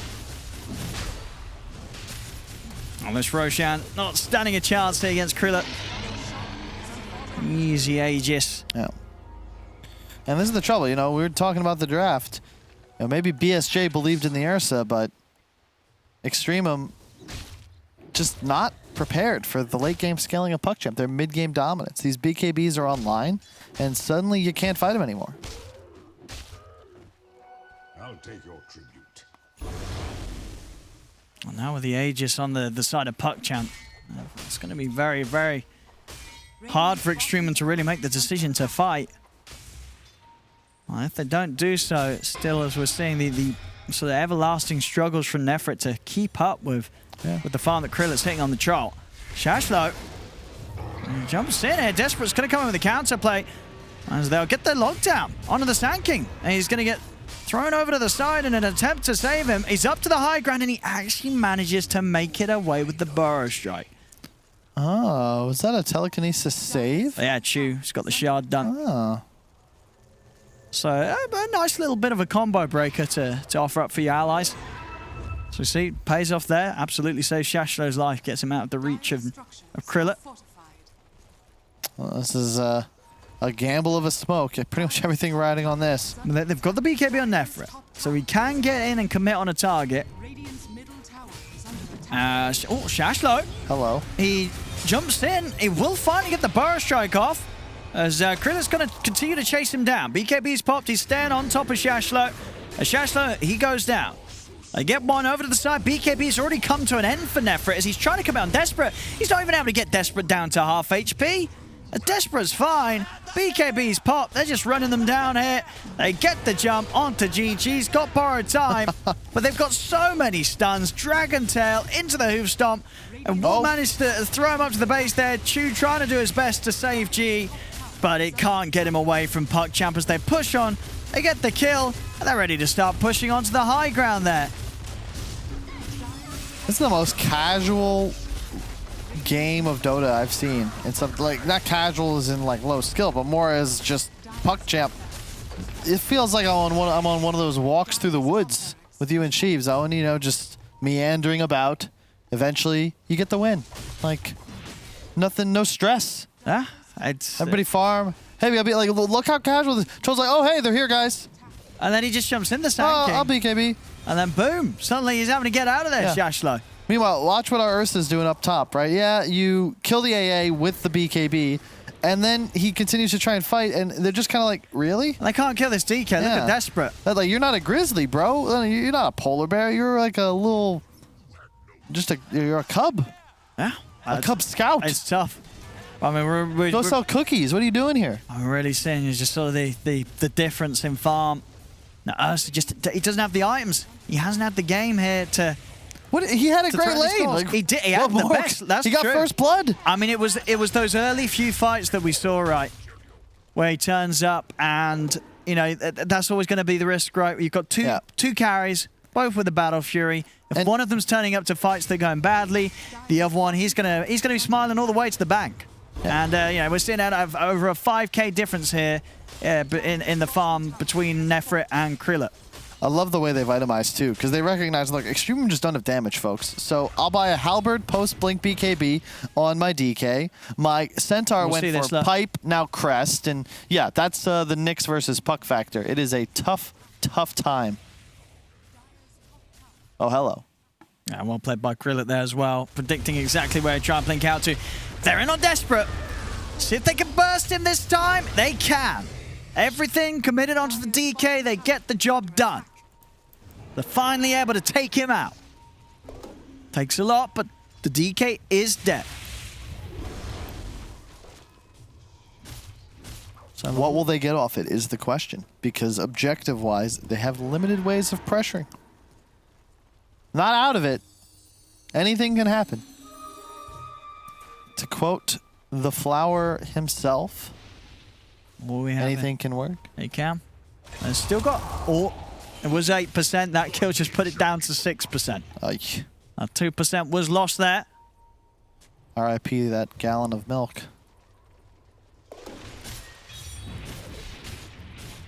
Yeah, I love the build though on the Centaur. Quick blink. It was a rough game, but all these items. He had a really rough lane, Melez, but yeah, he's slot efficient. Now he's a solar with the Vlads. That's so much EHP for his troll. I recovered perfectly this game, Melez. You know, showing that the hero has just absolutely got its strengths, even if you don't sort of dominate the laning stage, as we have come used to a lot of sort of Centaur dual lanes being able to do. That's the thing. I look at the item build on the Sand King. I think that none of that helps your team. Like, it's hero, man. It's just so hard to play. You don't farm as fast, and you just don't have as much natural game impact. I'd like to, Puck Champ, I think they realize, like, we're really strong, guys. Can we just go push as 5? Like, just hold hands. Be chill. Radiant's bottom tower is under attack. Radiant structures are fortified. There we go. Full Abyssal. Now for Krillin. Even harder for Ursa to go toe-to-toe with him in the fight. Amongst the bashes and the control offered up. Now keeping that bottom lane pushed out against PuckChamp though. And mid lane's hitting up to the high ground. Krillin's ready to start stepping in and hitting onto another set. Probably gonna wait for ages though. No rush. You're out farming. The gold lead was 5k, then 7, now 9 after that tower. It definitely doesn't feel like there's too much pressure on PuckChamp here. The scalability of the troll and the DK. Well, Yul has got the Ags complete, so it's pretty big.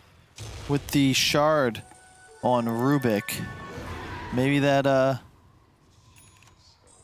oh no, okay, never mind. I for some reason thought that the throw distance was for both enemies and allies. It is not. You can throw allies further, that's all. Well, you get extra land distance with the talent, right? Mm-hmm. So you will be able to get that, and then you pretty much guarantee being able to break the coil. Need some time for that though. Level 20. That is a really, feels like there's equivalents for other heroes. They get that as level 10 talent. Nice smoke to get in up top. The wave is pushed, so they could just go straight mid after this. Extreme forced to come to PuckChamp. Look at, they're in the base right now, just hanging out. Trying to find some sort of a jump here with this smoke, but Melez on the front is not one of the ones you want to jump. I mean, I say that, but then again, who is? As you said, that the supports are kind of the only potentially easy kills they can find. Centaur, DK, and Troll. None of those are going to feel too nice to get on top of right now, as you're really going to have everything thrown down on them to have a chance of killing them off. I like how they're playing this, though. Cut in 2 waves, PuckChamp, very methodical. Sweep the map. Look for a fight now. If not, you'll get that tier 2 bottom for free. Look at the jump. Around to the Centaur. Dreamcore down as well. I mean, this Ursa just dies, though. BKB and him rage out, and they just kill him through it. He's not going to be able to stand any time in the fight, as Extremum just crumble as quickly as they begin the fight themselves. They couldn't even kill the Centaur. And again, the further struggles here for the Ursa is, with the bashes as well, there's just no chance. Even with the BKB and ult, he cannot fight this troll. Are they going for throne? They have 2 racks. Yeah, they call it GG. It's just over, man. This is it's just an outdraft 101. I don't think Extremum can win this unless they just utterly dominate from the laning phase on to a point where it looks like a pub.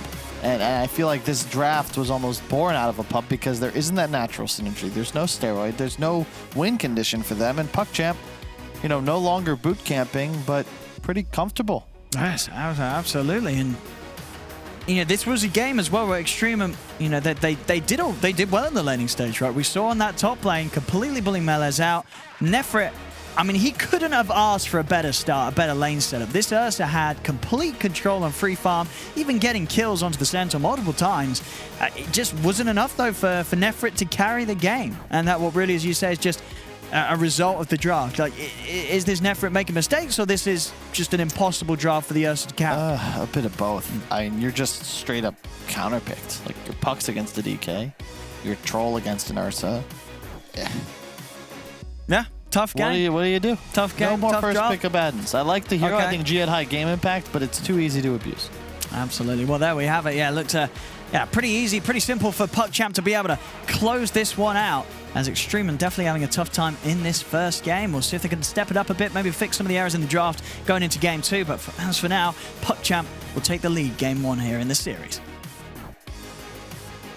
Yes, I always love it when the casters set it up and say, you know what, big problem was the draft, because it means that we have an opportunity to be able to talk about all that after our commercial break.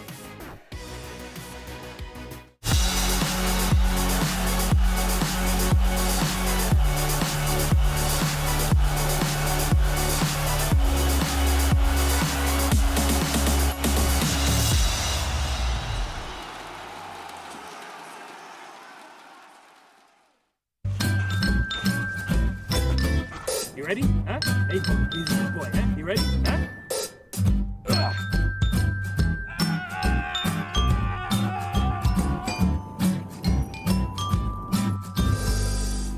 Start your esports career now at play.eslgaming.com.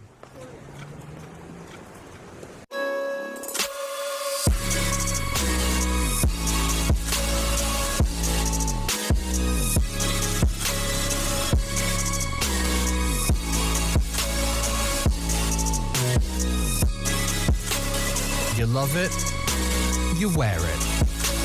What's your style? Get your merch at shop.eslgaming.com.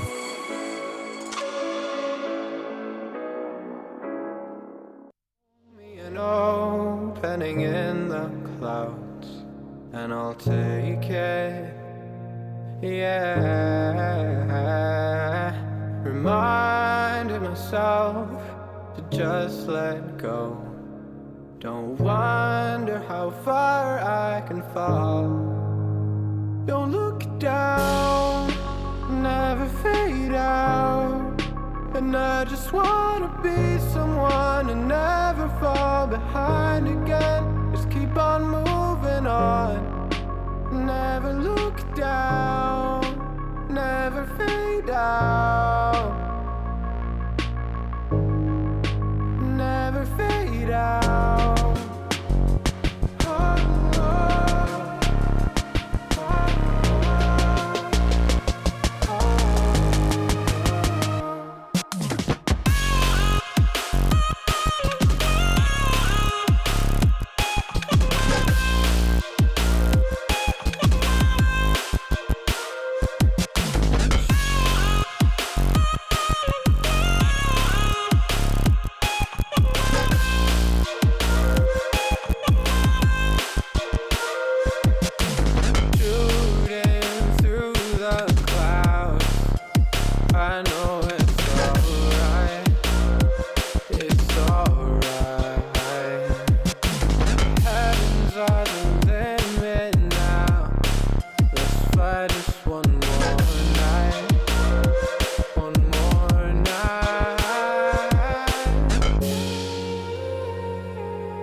And I promised you guys that we would talk about the draft, and Brian especially had strong convictions about the draft. He believed in PuckChamp's draft quite a bit, and he wasn't surprised at all by the outcome. Kyle, you said about 16 minutes in, this was pretty much GG. It sounds like a draft win to me. Yeah, didn't mean to sound so absolute, but this is... You have a funny habit of doing that, yeah? I mean, I've been in this kind of game before. Look at Extreme. Like, what do you do? Well, you're behind. What's the plan? Once DK What's your and Troll timing? get B, is like, what's the comeback? Yeah, we have to kill a core. We can't, though. It's like, you ever play the game Clue? You know, if you get a clue that it wasn't Colonel Mustard, you can't frame him for it anymore. It's just not possible.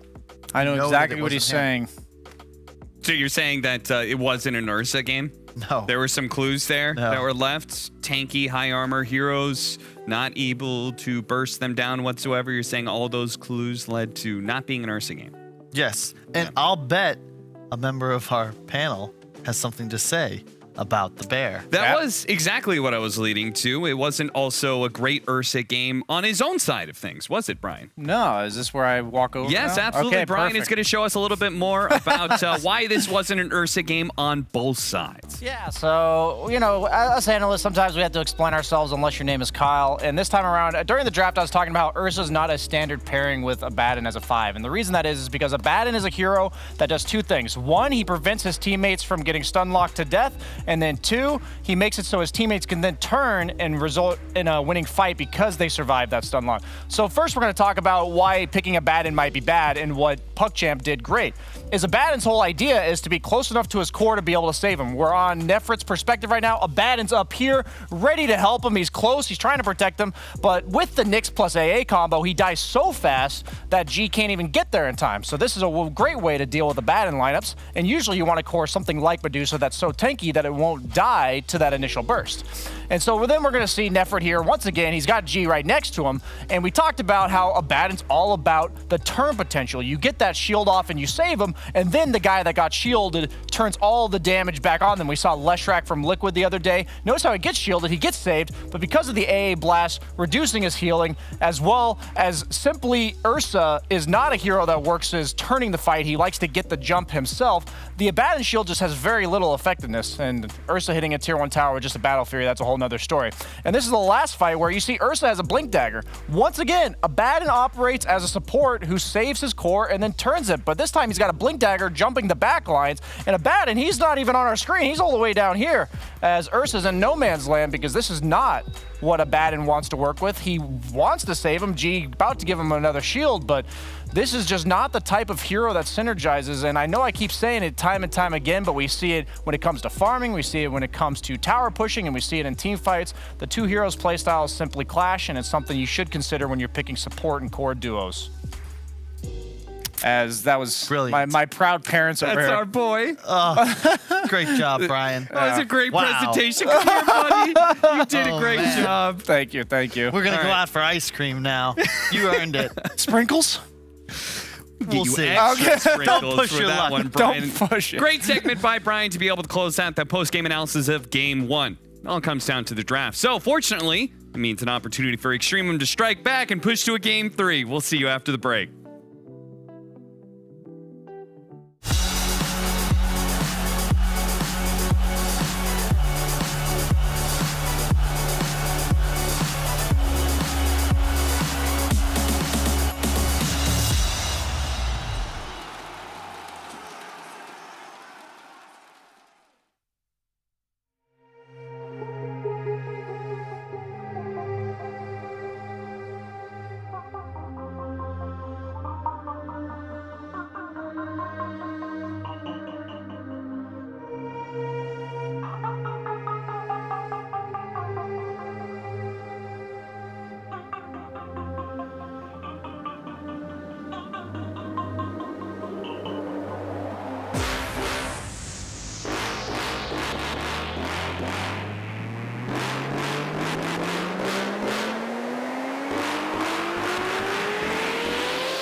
hopefully we get to see a more competitive game too, but right now it looks like PuckChamp has certainly come into the lower division, into the upper division to actually play some good Dota, get some wins, and stay in the upper division.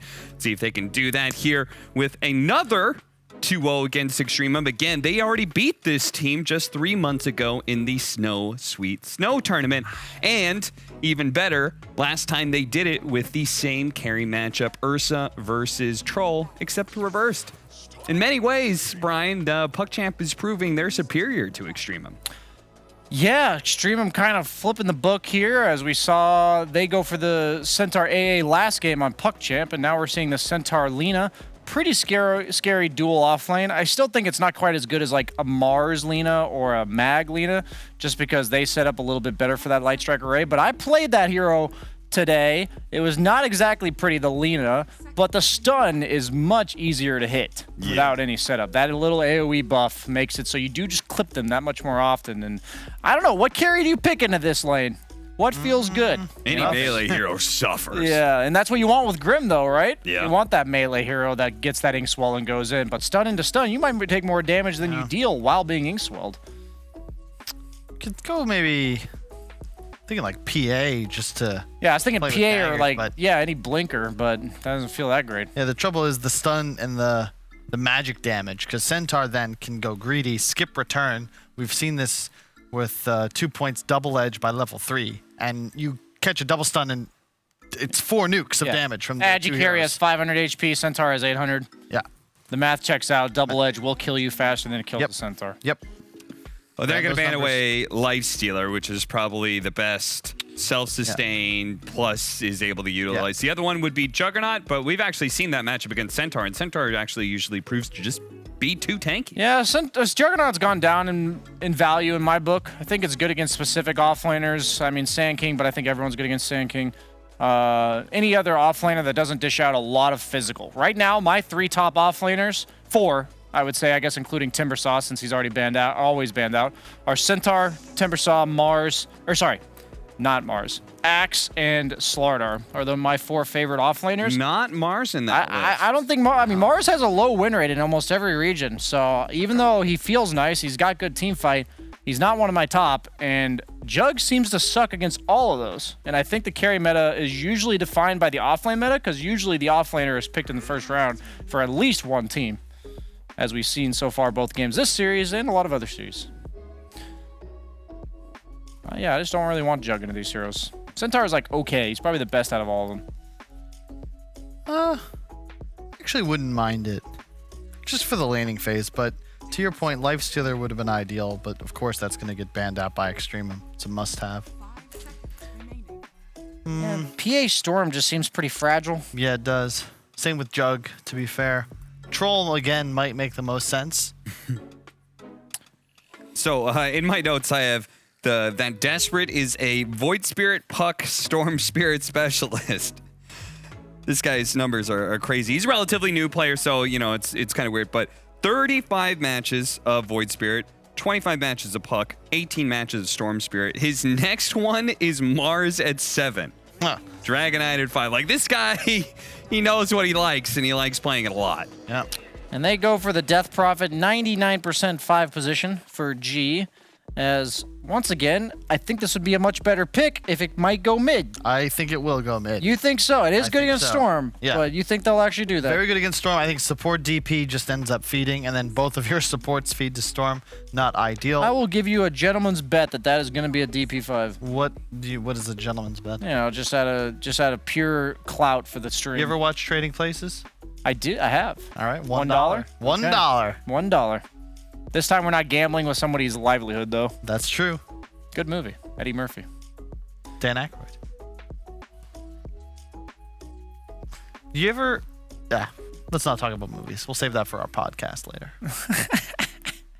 Okay. Well, Melojewel has only played Death Prophet 11 times in his esports career, with a sub 50% win rate. 5 and 6. Yeah, I knew that was going to be 5 and 6, just because if it was any less, you would have said it differently. This just has to be, I think, Death Prophet mid now. It's way too much threat from these 3 heroes you've seen revealed. Wow. Wow, it is Death Prophet mid. I'll have to get my $1. I will. Wait, it could be an Oracle mid. It could be. We've seen Gunner playing it on the NA servers. It is not Oracle mid, guys. We haven't. I don't know you the dollar just yet. All right, we'll see. Well, it's still a bit rough, though. I will say you can purge off the Grimstroke Inkswell, which is quite nice, but at the same time, Storm is kind of the Oracle counter. You find him, you grab him. This looks like a nice PL game. That is, oh, it's gross. They go for the PA though. I mean, like we were close. talking about it. Still a Phantom. Yeah, that's true. I just think Lancers are very different from Assassins. They are very, very much so. Different because Assassins are literally don't fight in a war on a battlefield. And there's only one of them. There's only one assassin. No, Lancers are like Special Forces commandos, so they could be assassins. They just comprise a larger number of roles. And do I not know what a Lancer is? And isn't a Lancer a footman who literally holds a lance? I don't think so, Cap. But okay. I don't know if do you have some sort of special expertise or something? Yeah, if you have some cited references here, then I'll believe you, Cap. That's where Cap says, well, I was in the military. A Lancer was a type of cavalry. I don't need to be in the military to know a Lancer held a lance. A Lancer was a type of cavalryman who fought with a lance. Okay, well, but what does it say about Phantom Lancer? Yeah, like, exactly. how does that mix it up here? I don't think that he did that. That's not in the lore. Yeah, that doesn't sound like something Phantom Lancer would Should do. call Sir Action Slacks right now. Have him correct you. You're lucky he's asleep. Speaking of asleep, I would like them to ban Slardar here. They have banned Void Troll. Get that Slardar out of here. Extreme him. Don't let him have it, dude. That is a very spooky hero to have to deal with. They get rid of Sand King. I'm just not afraid of ever. Slardar suddenly. Dude, it's like Sand King Tusk. Like that's not a lane. Yeah. You know? Why is there so Tusk much respect for Sand King? I just laned Tusk Slardar today. It's a nice lane. You get the crush into a tag team. You just hit. Bash, slow, bash. The Troll's a great band if they plan to pick Slardar. Yeah, it's like it's just like one of those combinations that just makes sense, right? Robert Downey Jr., attractive, charismatic, Iron Man suit, powerful. Where are you going with this? I see. What? Okay. Oh. It's a good combo. That's all I'm saying. I see what you're saying. Just one wouldn't have been the same. What are good PA counters? Break mechanics. Just in general. Break mechanics? Yep. Okay. Troll. You know what's funny? PA as a carry to carry. PA, is she the only carry that has innate break? With the shard. Yeah, thanks to the shard. That's pretty OP, man. Yeah. It's a nice shard. Yeah. All I'll say right now is if Extremum pick Ursa, I will flip the metaphorical keyboard that I have here because I don't have one here. Dude, it's like, have you ever played a tabletop simulator? There's a button that says flip with the picture of a table. And there's no confirmation button. If you click that, it flips the table virtually and the whole game is ruined. Wow. I know that. Guess how? Because you wanted to see what it did? I thought for sure there'd be, are you sure you want to flip the table? Yeah, it's like... I was there for that. Kyle's just, I just wanted to know what it did. Kyle, it has flip and a table on it. What do you think Thought it might change the camera angle or something. Or maybe there was something secret under the table. You've never played Myst, okay? I've learned to look for clues and places to do it. So you can't like salvage the game, it's just over? Myst isn't a party. No, it's done. Yeah, it's done. The table is flipped. All right. There's no rewind. Okay, so Tusk Pango, pretty standard duo from last patch, but Pango's been having pretty rough times. I think he was especially good against the summons meta because he was one of the few heroes that could deal with Necrobook, and that's what made him so powerful last patch because of the magic immune AoE control, but now just doesn't really fit. There were other things that he got, right? He got his shard, which is good against telegraph stuns, which if you look at the opposing forces, that's all they have. So I like Extremum's draft way more this game than I like PuckChamp's. I think their draft is much more straightforward. I think PuckChamp's has 3 farm-dependent cores where DP pressures the Storm, PA is going to get pressured by the Lina, and Pango is an innately weak laner, so I think this might be... This is like the one time I'll predict they might just lose all 3 lanes, and the game's like looking pretty GG by the end of the laning stage in favor of Extremum. That's what I'm going to say. Kyle, I would agree. The team fight's there. This is the Mineski special. Death Prophet Gyro Cores. They won a major with this. Bye. And they might win this game.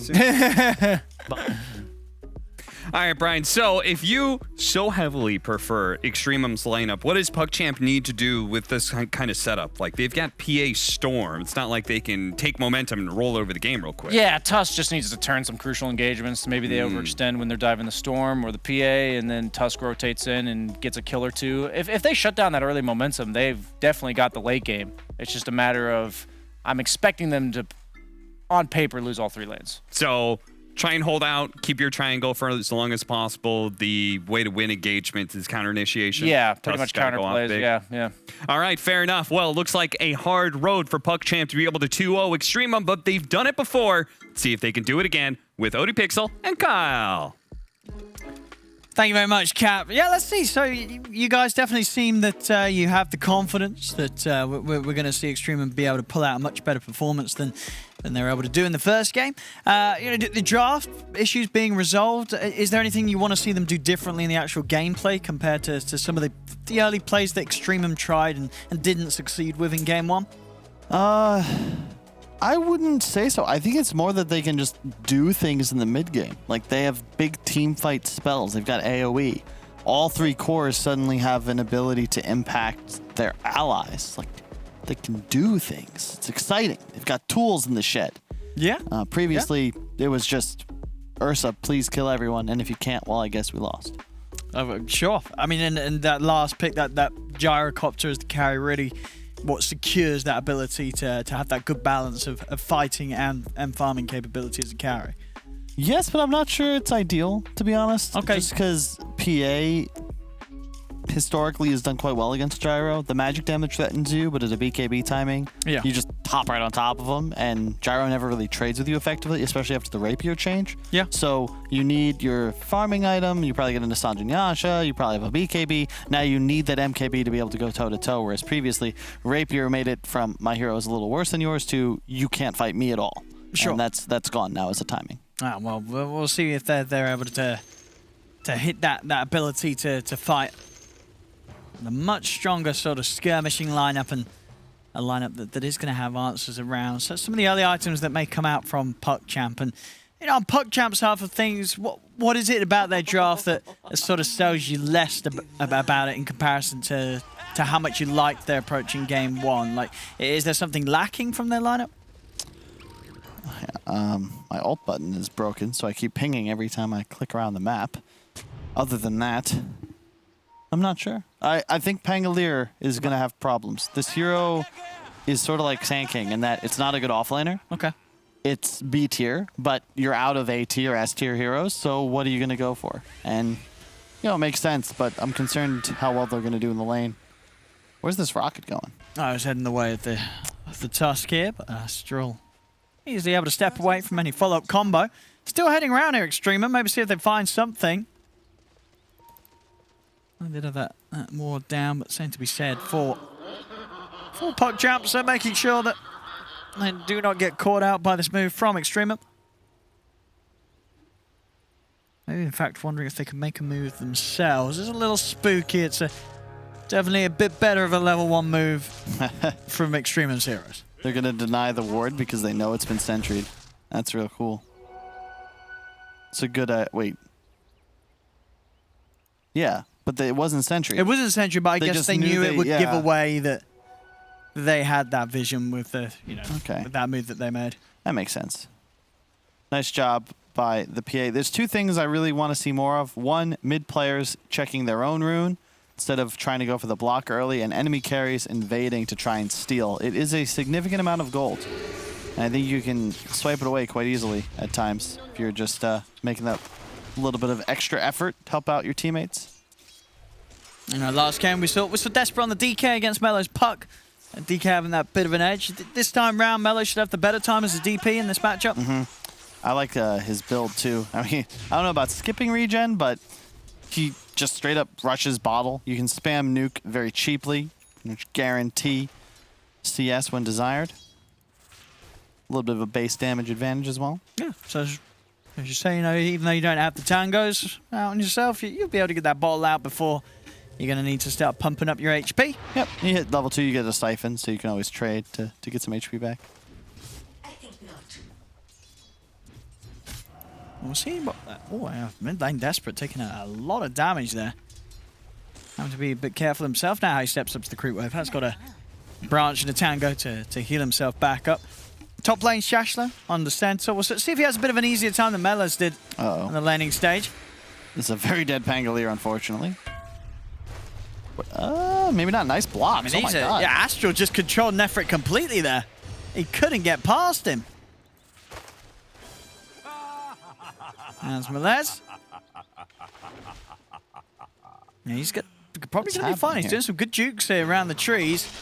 He's out with the swashbuckle, gets the proc as well with a slow, and he's away. I won't actually be able to finish him off. But at the same time, does that really help you? They do all this just to survive. There's a lane that you'd love to be in. And Gyrocopter free farming. And wow, oh my, Melojewel is putting in work onto Desperate right now. The bottle will equalize a bit. Yeah. Yeah, we'll see how well they're able to push out the waves and maintain that rune control. As both will, I mean, both have got heavy nukes to blast the lanes out. It's now going to be a bit of a battle of efficiency between the Storm and the DP who can find the most around these mid lanes and neutral camps. The bottom lane is the big problem, though. This Oracle Gyro lane is very strong, and Tusk Pango, 2 melee versus 2 range. If you can't threaten a kill, you're not really able to lane too efficiently, and so far it is not working out for them. Can the Tusk make early moves onto the mid, do you think? Will we see any sort of pressure on the DP, or is this not an easy hero to gank? Yeah, that's the problem. That's why I think DP mid is still underrated, because it's really not gankable. He has 2 siphons. Like, you don't do nearly enough damage. A Fairy Fire, the armor from underneath tower, 800 health. Whoa. How do you kill him? Come on. Well, that's true. It seems like a very safe position for Melo to be in during this laning stage. And this is just... keep lane control. He's hanging out.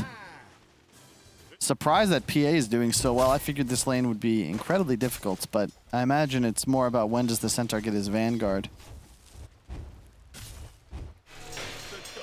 See bottom. Uh-oh.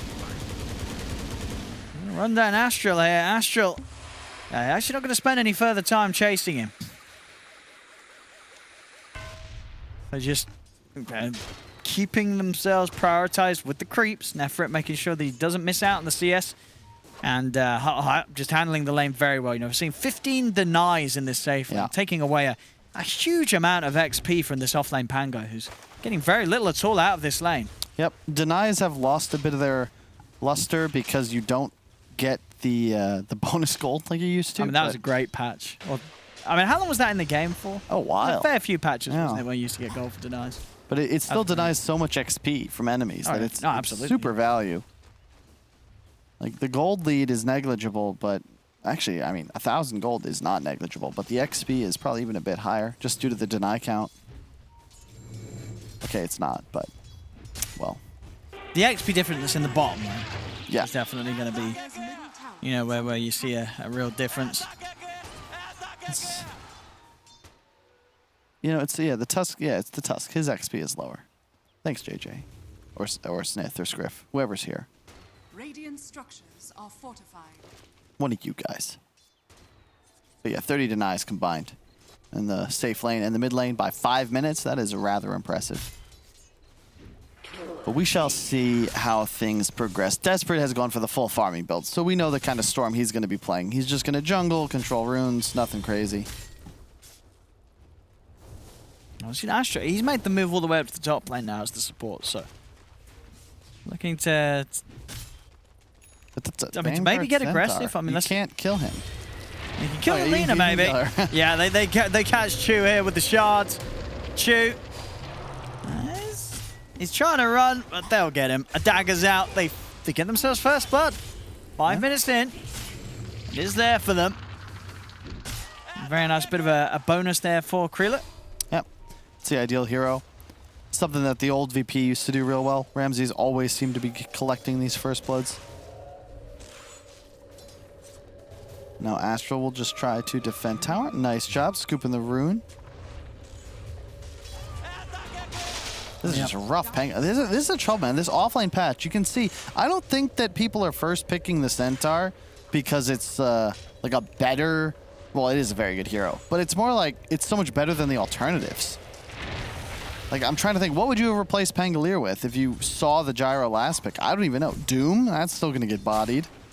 At least you got the escape with the Jar. I mean, Melez, you know, even though he's having a slow start to the game, you got to remember last game as well, right? He's really struggled in the lane.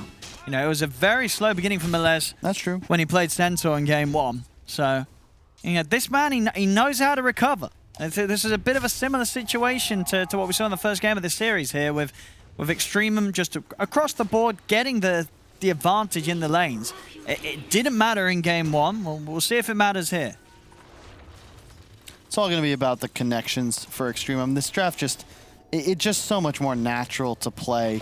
You know, the save support like BSJ was talking about, the Abaddon previously, now Oracle, doesn't work with an Ursa. He wants to just get in, get out. You want heroes that stick in the fights. That's a Death Prophet, that's a Gyro, and it makes it far easier to position as well. That's a Vanguard. And they've got the turnaround here. Light Strike right down onto the two of them. Nefrit's coming as well with a cooldown. Astral will fall. See if they can get the PA out of here. Self stun into the double edge. Kreela able to jump over to the side. Chu wants to try and get him with the Light Strike array. Won't quite catch Kreela. As he's able to back off and get out of there, Dakalis will still go down. Meanwhile, elsewhere, G actually able to take down Melez. Was that a solo kill from G? That was a solo kill. That was a solo kill? G single-handedly eliminating the Pangolier down there. I don't know, man. It just once again feels like this is a 3K lead. Yeah, I just can't believe, like, typically when a team gets out drafted hard, they don't come back the next game and just crush their opponent's draft, especially utilizing the same sort of opener. I mean, G. Let's kill quick. He's going to be fine. And now Melez really wants to kill on G. He's not going to get it. I mean, yeah, Melez, he's got to get out. He's got to get away from this. Where's he going? What is he doing? He's dead. Melez is dead. I mean, sure, G does finally die. It takes a lot. Let's see if they can get Shashno as well. He's got stick charges. Who stomps? He's going to turn and look to Desperate. Desperate's got to run. He's out of mana. Astral's going to die. Huh, that was cute. Can he get Desperate as well there? Oh, yeah. He's got the move speed. Ooh. He's got him. So, he's going to be able to get him as well. Double kill for Melayul. A dive gone completely wrong on that bottom lane for PuckChamp as they get just punished completely. I mean, you know, we saw there, Melez, he really wanted to go in, and he just heavily baited the rest of his team into doing the same. So that's just, I don't want to say inexperience, but it's greed. It's selfish. Even if you get the kill on Oracle, you're an offlaner trading your life for the enemy 5, so it's not worth. And then they dive the Centaur with a Vanguard. Even if you get that kill, even if you live, now you're storming PA with no mana and no ability to continue staying on map. Oh. Hello. Oh. I mean, Chu, he should be dead here. There's mana on Desperate. Takes a little bit of work here, a few missed spells here and there, but they'll get the job done. Chu goes down. Nah, it's still good play, like below the mana. Storm turns mana into gold. Anything you can take out of them is good, and this is just ill-advised. There's no way that this is going to work for you. And by that I mean, yes, you might kill him, but even if you do, Storm is already out of mana. He would have needed a bit more to finish. Really cool by Melojewel, though. He popped ulti before he TP'd in, so that he would have the bonus damage. Don't even know if it would have been necessary. I think they're both just dead to a Siphon and a Swarm. Still nice, though. Real nice. Yeah. That brooch, I think, was instrumental in having that closing speed. They got really nice. Oh my god, they got all the goodies. Those are my 3 favorite tier 1 items. Possessed Mask would have been nicer, I suppose, for Nefrit, but perhaps that'll be the 4th item dropping. Sure, I don't know though. If he's fighting as much as he is, though, the trinket is nice. Yeah. You know, you are spamming your abilities out as Gyro. 4K lead already here at 11 minutes in. A very solid opening here from Extreme. They did have a good opening last time, but not nearly as good as this. This is a really sort of another level ahead. What's the Ancient Stack status for this Dire team? It's getting there. Careful. Trying to go for G. He's going to get caught up on a homing missile. Desperate just dying. I mean, Astral's going to go for the TP out. Ooh, he'll make it away. Again, I mean, this has got to hurt the Storm's momentum here. We're seeing it just dying in these situations against heroes that, you know, he's only dying there because he's overextending. You know, he's pushing himself too far at this stage of the game. It's not like these heroes are catching him by surprise. It just feels like a rehash of the first game, but the roles have swapped. It's Extremum with all the team fight and a bit of an edge. So it is so easy for them. Oh, you want to try to kill us? Well, we'll fight back. Meanwhile, PuckChamp, all of their heroes seem to be single target primarily. Like Storm PA are not Dota heroes yet. They need time to come online. And yeah, that Battle Fury will be up soon. Perhaps like that's what's going to need to change. The PA needs Battle Fury, Deso BKB, and a fight 1. But there's so much time required before that comes online. And if I'm Extremum, I'm just going to keep fighting. Let's go smoke. Let's go collect some bodies. Some work. Blink Dagger done on Shashla. So they got that solid jump. Malez trying to farm towards his own blink as the Pango. Nice ward will scout out the movement. But I'm very concerned for their Ancient Stack.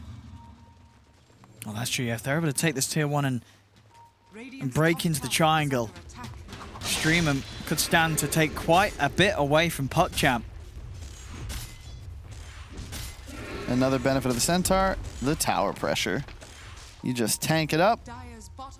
Very easy, once again, for G to position.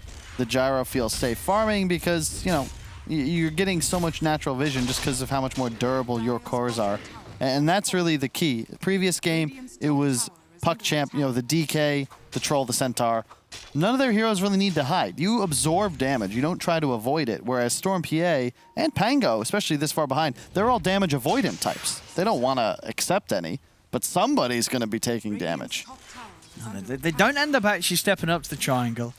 I mean, is it just too risky of a play to sort of scout that area out, or? Yeah, they don't feel like they need to. Gyro also is half HP. He's been farming this ancient area. Took a triple stack by himself, so it was a bit low. Battle Fury almost done. Krill is like, please, I need time. And I mean, if this PA does get time, does Krillin sort of carry this as the PA in this game, or are there things that will threaten him, you think? At a certain point, yes. The Storm PA will win. Once we get into the late to hyper late, very simple to find the Oracle, find the Lina. PA goes toe-to-toe with the draft quite nicely. But if Extreme can maintain a lead like this, grow it a bit, I think that they'll feel just fine. They are being a bit more passive than I would have expected. I think if they could control at least the top Dire jungle, I'd feel more confident. You can see the lines being drawn, smoke coming out. They want to hunt a kill, bottom Radiant jungle, and then PA's farming Ancients in the meantime. And this is broken if you look at the PA right now. This, I think, has to be changed. Okay, you didn't see it, but he popped Blur and farmed the Ancient stack and they didn't move. And it's just... You know, Gyro was punished for that. He's not. Oh, will he get away? They got the catch. TP's coming in. Nefri is so low. Oh, but they've got him. No save comes in time. Let's see if they can lose anything in return. Nice. Dakalis will get caught by the control there. So Dakalis will fall in response, but PuckChamp, a trade that they'll take. They're moving in, killing off the Gyro before the backup could come in. They couldn't quite get that Oracle TP in time. So the difference in this game, like, PA is not Ursa, so he will scale hard if they can make a couple more moves like that, because they are not a team fight squad. They are hit and run. Fire a couple shots, kill the enemy carry, get the hell out of dodge. They even force Death Prophet ulti. That is a huge win for PuckChamp. Huge. That's an extra 2 minutes now PA gets to farm up, and he's closing in, probably will surpass Gyro in this time. All right. Orchid reveal. And this smoke, I hate smokes like this, Owen, because even if you kill this Pango, what will that accomplish for you? Look at where you're positioned on the map. I'm sure you've already taken the tier 1 down here. Yeah. Now you've brought so many heroes to a part of the map you don't want to play.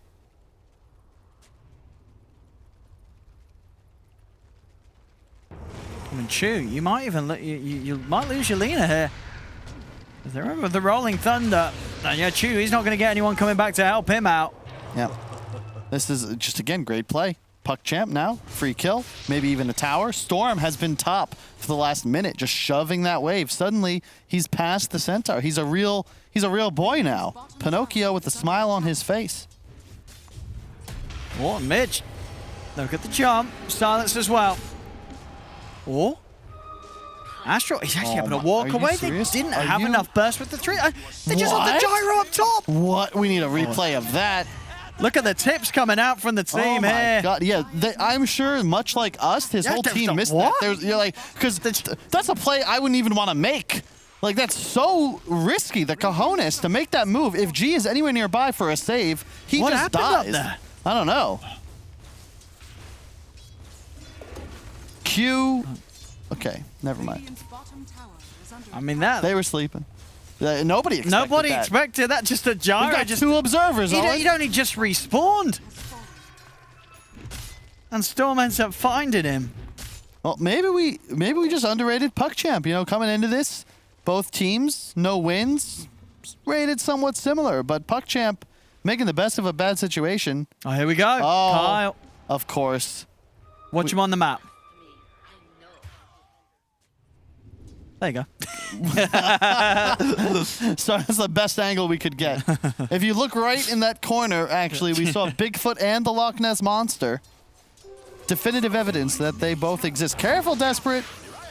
Oh, he's ready. He was ready for that. I love the choice to just rush BKB. No Kaya Sanj here. Just get that item up and running. Find G, find Lina. Easy kill. Oh! Hey, there we go. There we go. Look at that.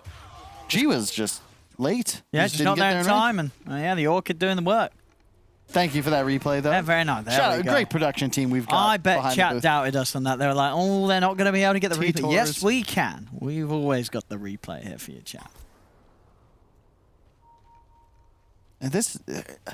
It feels like Extremum, they had this huge advantage. Their team fight was insane. And now they're just kind of lost a little bit. Giving lanes up. The Roche is a nice move, but it's risky. They're going to take a lot of damage in the pit. They missed the scan, though, so don't think this is going to be responded to. Or? They're heading over there. It's not going to be quick enough, them getting here in time. Because Extremum will be able to finish it off. I'm going to look to him easy to take a fight outside of the pit. They'll make the jump over towards the Carlos. The BKB reveal, so they felt confident. But the gold lead has shrank, and the PA is becoming problematic. The BKB timing for Puck Champ is what we're watching. Storms is up. He's pretty much got it, hasn't he? The PA? What we got? Yeah, I mean, the BK, they're ready to go. Sure, they will be fighting into the Aegis. But this PA will definitely be a problem here for some of these squishier heroes. This is a bad time to be up here, Extremum. You have no DP ultimate, no Centaur ultimate, and Death Prophet's not even there. And now Death Prophet is dead. They're losing their cores like this. We're seeing Desperate getting some really nice pickoffs as Mello, he's just out on his own. Nefrit's out on his own. They've got to be careful. The trusting... Nefrit. Hello? They've got him. And over to the side, G, he's got a false promise himself. They've got the silence as well on the Centaur. As Nefrit just getting bounced around it by the Rolling Thunder. He goes down. G dies as soon as the false promise ends. They're going to have a second life on Nefrit because he pops the BKB. They're able to kite it up. They step back, get away. That's Desperate. He gets caught by the stun, but there's no follow-up from Extremum. And that's a buyback from Shashlo. He bought back for this, and now he might just die. They get the setup, they're in with the zip, the Inkswell to follow up. Shashlo's dead, so's Chu. The entirety of the net worth lead has disappeared completely from Extremum. And what's going on, Carl? Is this just Extreme kind of losing the way here? Like, but we're just seeing them getting picked off, just completely outplayed by PuckChamp. They sat on their lead for too long. Owen didn't get enough done with it. A couple really nice pickoffs and plays from PuckChamp put them in a position that they can match the team fight fortitude, and they're just outplaying them straight up. The damage output, the target selection, in and out. It's really nice to watch, really. This is great. It's good Dota 2. Does help. Storm did go for the Kaya, felt confident enough he could be a little greedier. I think Melojul's just dead again. These bots are a trap. He consistently is putting himself in a position he should not be. Escapes. Oh. Astral didn't actually quite see him there. And now Astral's a little scared. As they are running him down, and they're going to try and save him. Gonna have the shards in a second. It doesn't matter. Well, they're able to nuke him down with the crit swarm. Melez keeps himself hidden in the trees. Oh, but look at this. The next fight. PA, DD bottled, Deso in 400 gold. And level 18. That is the definition of a power spike. Ever see Iron Giant where he runs into the power lines? That's what we're looking at here. It's gonna be. But why did he run into the power lines? Spooky. I remember that. It was an accident. Oh, okay. Or he needed it for energy. I don't remember. All I remember is Superman, and then I start to cry. Oh, it had a sad ending. You said you saw it. I did. Yeah, a long time ago. That's one of the kind of original animations that incorporated sort of the 3D stuff, wasn't it? Yeah. Very cool. Fantastic movie. Still somehow, I think, underappreciated. Much like Treasure Planet. You ever see that? I did. No, I know that one always comes up as sort of one of those sort of unsung movies. A movie as well that was, where it had some sort of insane budget, right? That was the last. It didn't hit the box office success in comparison to the amount they put into They the project. changed animation styles for all the big studios after that because it was so much cheaper. And, you know, end of the day, it's all about the plot, right? Not the artistic style. Some might even say art is dead. What the hell? Who's saying art is dead? Bo Burnham. Here we go. Melez. He's in with the jump. Shashlo comes in with the counterplay, but here's the big zip for Desperate. Straight over the back lines. He's on towards the Oracle, making sure that G isn't going to be able to offer any sort of save. He'll buy back. DeCarlis will go down in return. Krila still looking for a chance to get him with the BKB still ready to pop, but he's going to back off now because of that buyback from G. No BKB on Storm. They still have it on the PA, but this is a nice back off. Once again, you force the Death Prophet ulti. That means you get a 2-minute clock where suddenly you're in complete control of the game. Yeah, you trade supports, but you're fine with that. You're Storm PA. You will outscale. No need to sort of force the continuation of fights that don't feel too great for PuckChamp. Can definitely play with a little more caution here as compared to Extremum, that they do kind of need to keep bringing the actions, bringing the battles. Next time round, they'll be bringing it into a team that will have the BKB on Storm. So 2 cores, I mean, they're going to have no struggle getting that jump onto G. A very hard game for the Oracle now. This is the trouble. It's nice against Storm to an extent, but the later it gets, the more difficult it's going to be. G and his play and positioning are really going to just change the status of how. I mean, how do you position against a Storm? It seems hard. It's very hard.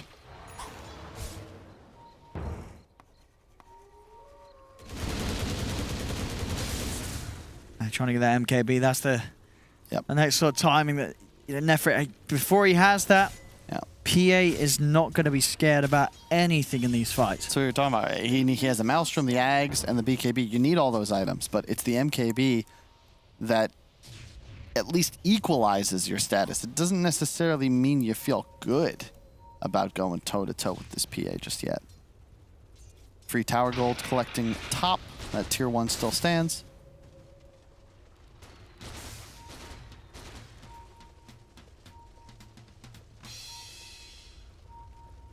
Radiant's top tower is under attack. Radiant structures are fortified. Smoke up here behind the gyro. PogChamp, they are up on the high ground. Oh, and Astro, he's actually going to look for the jump. They're in on a G. G's been found. G goes down. He's dead for 70 seconds. Now they'll turn over towards the Death Prophet. They've got the controller with the Rolling Thunder, and they have that damage too as they bring out Meloduel. 2 down. BKB's popped by Nefrit, but he's having to step back. He's having to run. Shashlu tries to come with a Hoostorm, but he doesn't catch Krillitz. Krillit's able to move in, get the crit onto Nefrit. It's a 3rd hero down. Just Chu and Shashlu left alive, but Krillitz jumps over towards Chu. Triple kill for the PA, as this game seems to once again be kind of heading in the direction of impossible here for Extremum. Shashlo, he tries to get back in with a jump, but they're ready with the counterplay, as it's a team wipe with Shashlo giving away his life at the end of it all. Is just beautiful. Everything they did about that fight, you know, if you're listening, Brian, that's your breakdown right there. They have a high ground ward. They have a sentry. They know Radiant has no vision. They expect the smoke. The Tusk is the one who breaks it. Acquires vision of the Oracle. Storm BKBs, kills Oracle. Next target, Death Prophet. Those heroes dead. Fight is won. Wipe. Pretty much putting the game not quite in the bag, but gravity is taking hold. Slow motion, Looney Tunes style. The Coyote is starting to drop. Oh, it does seem pretty, much. I mean, what does it sort of take to change the fate of this game? A fall Roche spawning now. They're going to get this easily. No chance of Extremum stepping out of the base. They get the cheese, get the shard. Shard to the Storm? The PA. To the PA. Yeah, it's too good. It's just extra damage. It's like the Timbersaw shard. It's just good. It's always good. A lot of damage and very it used to be a little questionable because it was, I think it was like 100-something mana cost. Now at 50 mana, it feels amazing.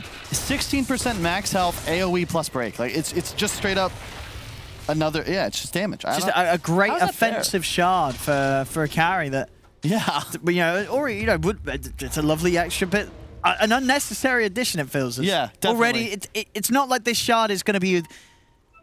Like, you didn't need this shard to be good to pick PA in lots of situations, but it's a shard that like you're not gonna, feels great to get anyway. You're not, like, buying it for a reason most of the time. Like, maybe you'll get it, like, 4th, 5th item against If you're against passives, if you need the break feature, then you're definitely buying it yourself. Again. He's just hunting him. This is the name of the game. Find G.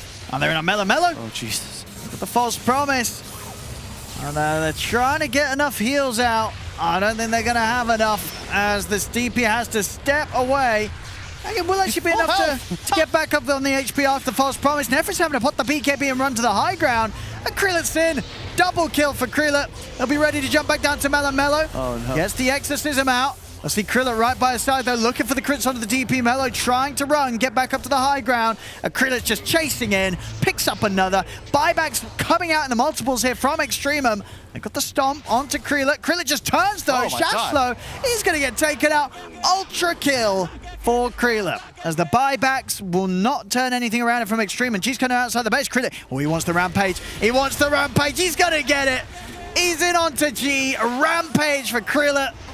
And now they're not even done yet. They're looking to dive in onto Chu. A double rampage here as he cleans up Chu as well. Everybody dead on Extremum.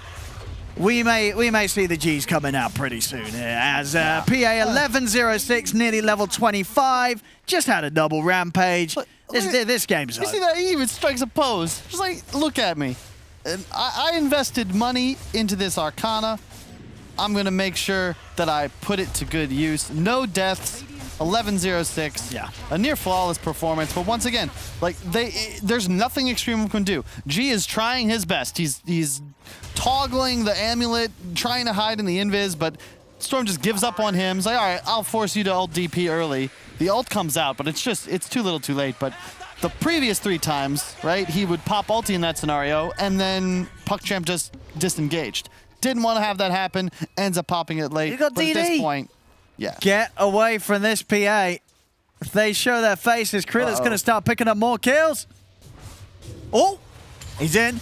He's ready to go. BKB's out. He's going to be able to take down Shashlo. Turn over towards Nefrit. Jump over towards G. One-shots the Oracle there with that physical damage coming out. You're going to make sure enough damage is on this Gyro to kill him after False Punch comes to an end. Steps over towards Mello. He's going to get the setup onto Chu. He really wants it. GG's going to be caught. He gets it! A true double rampage this game. As, I mean, the P8, Krillin pops off big time. Great series from him. And with that victory, it's all theirs. 2-0 for PuckChamp. The play was just excellent. I mean, game one, we saw Extreme. They had a little bit of a lead in the laning stage. They got up to about 2k advantage. You felt the draft wasn't great for them. We certainly felt that going into the later stages of game one. PuckChamp were able to take it. Game two, you feel like Extreme should have had a better chance with their lineup. They had an even better start. They got up to about, what, 4k, 6k lead. But then, what would you say, some sort of just big mistakes in the mid game? And what caused Extreme to just let this one slip away from them so hard? They sat on their heels. They had an edge. They didn't use it. Their whole draft's about timing, team fights, using the DP ulti. They didn't get enough done. The PA comes online. Better fights, better pickoffs. Really, PuckChamp just looks like a better team. They knew what they were doing. They had a plan. They executed. These team fights were running like they scripted it.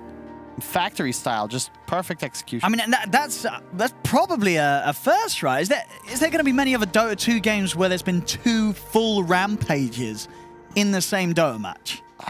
I'd say less than 10, like less than 5 even. It's rare. It's gotta be. I don't know if any of the stats guys will be able to get that up, but that's gotta be a first. 2 full individual rampages in the same game here by Krillin, as very easily secured towards the latter half of that game for PuckChamp. The series, it's theirs. 2-0. PuckChamp will take the victory. That's right, a very exciting victory for PuckChamp, not only because they got the double rampage, they also got a second series win against Extremum, and this win is for the DPC season. That means they're now 1-2. They finally got a win on the board. Let's see if they can carry this momentum even further. We're going to break down game 2, maybe even have a post-game interview as well, all after the break.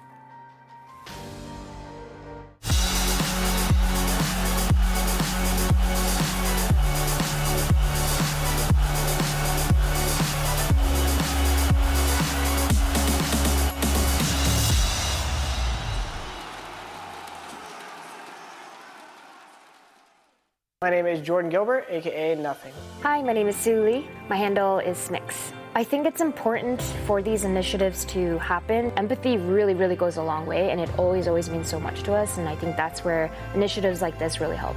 I encourage everyone in the community, anytime they see bullying, anytime they see someone getting called names, I encourage you to step up and say something. Good luck, have fun. Good luck, have fun.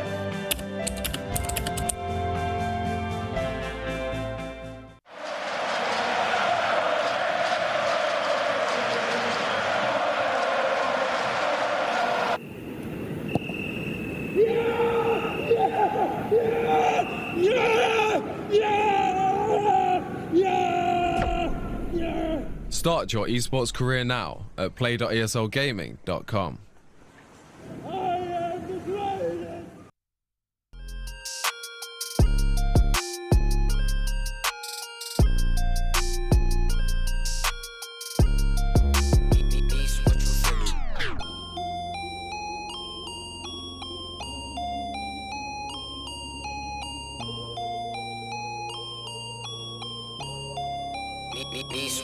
There's no defense, I'll buy it if I want it. I'm going supersonic, come on, beg for it. Alright, okay. Running out of luck, too much in my club. Nishi, run it up. Why you always tripping like you top? Cause you not my team pop. Shawty, I know. Why you always tripping like you top? Cause you not my team pop. My team pop. Who really got the block, Sipping to rock in a cop car, They say they wanna party with us 12 as and how much be that boofy, it's a la, My feature price bigger than your bank account. You talk about it, but don't show us that about. These boys only flexing with that allowance. We swimming in the down. I'm only f***ing you if your toes cute. Brown skin, goddamn, that's my soul food. I'm winning for the record, check your memo, bro. Generation of destruction, you'll remember us. LSD used to do promethazine, only THC, NSC is my new lean. We no longer up next, on top, like your girl when she come. counting my checks. There's no defense, I'll buy it if I want it. I'm going supersonic, come on, beg for it. Alright, okay. Running out of luck, too much in my club. Nishi, run it up. Why you always tripping like you top? Cause you not my team pop. Shawty, I know. Why you always tripping like you top? Cause you not my team pop. My team pop.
PuckChamp managed to pull it off, a 2-0 victory against Extremum. And this time, unlike Game 1, where the panelists definitely preferred their draft, in Game 2, we didn't like their draft so much. And in fact, what BFJ was talking about exactly happened. They kind of got run over in the lanes, but proved that they are, without a doubt, at least right now, the better team against Extremum. Being able to both take the momentum early on as well as being able to come back in a game. Now, a side note here, totally unrelated. Back in 2014, there was a movie that came out about mathematical genius Alan Turing and his attempt to be able to break the Enigma code. That, of course, was the Imitation Game.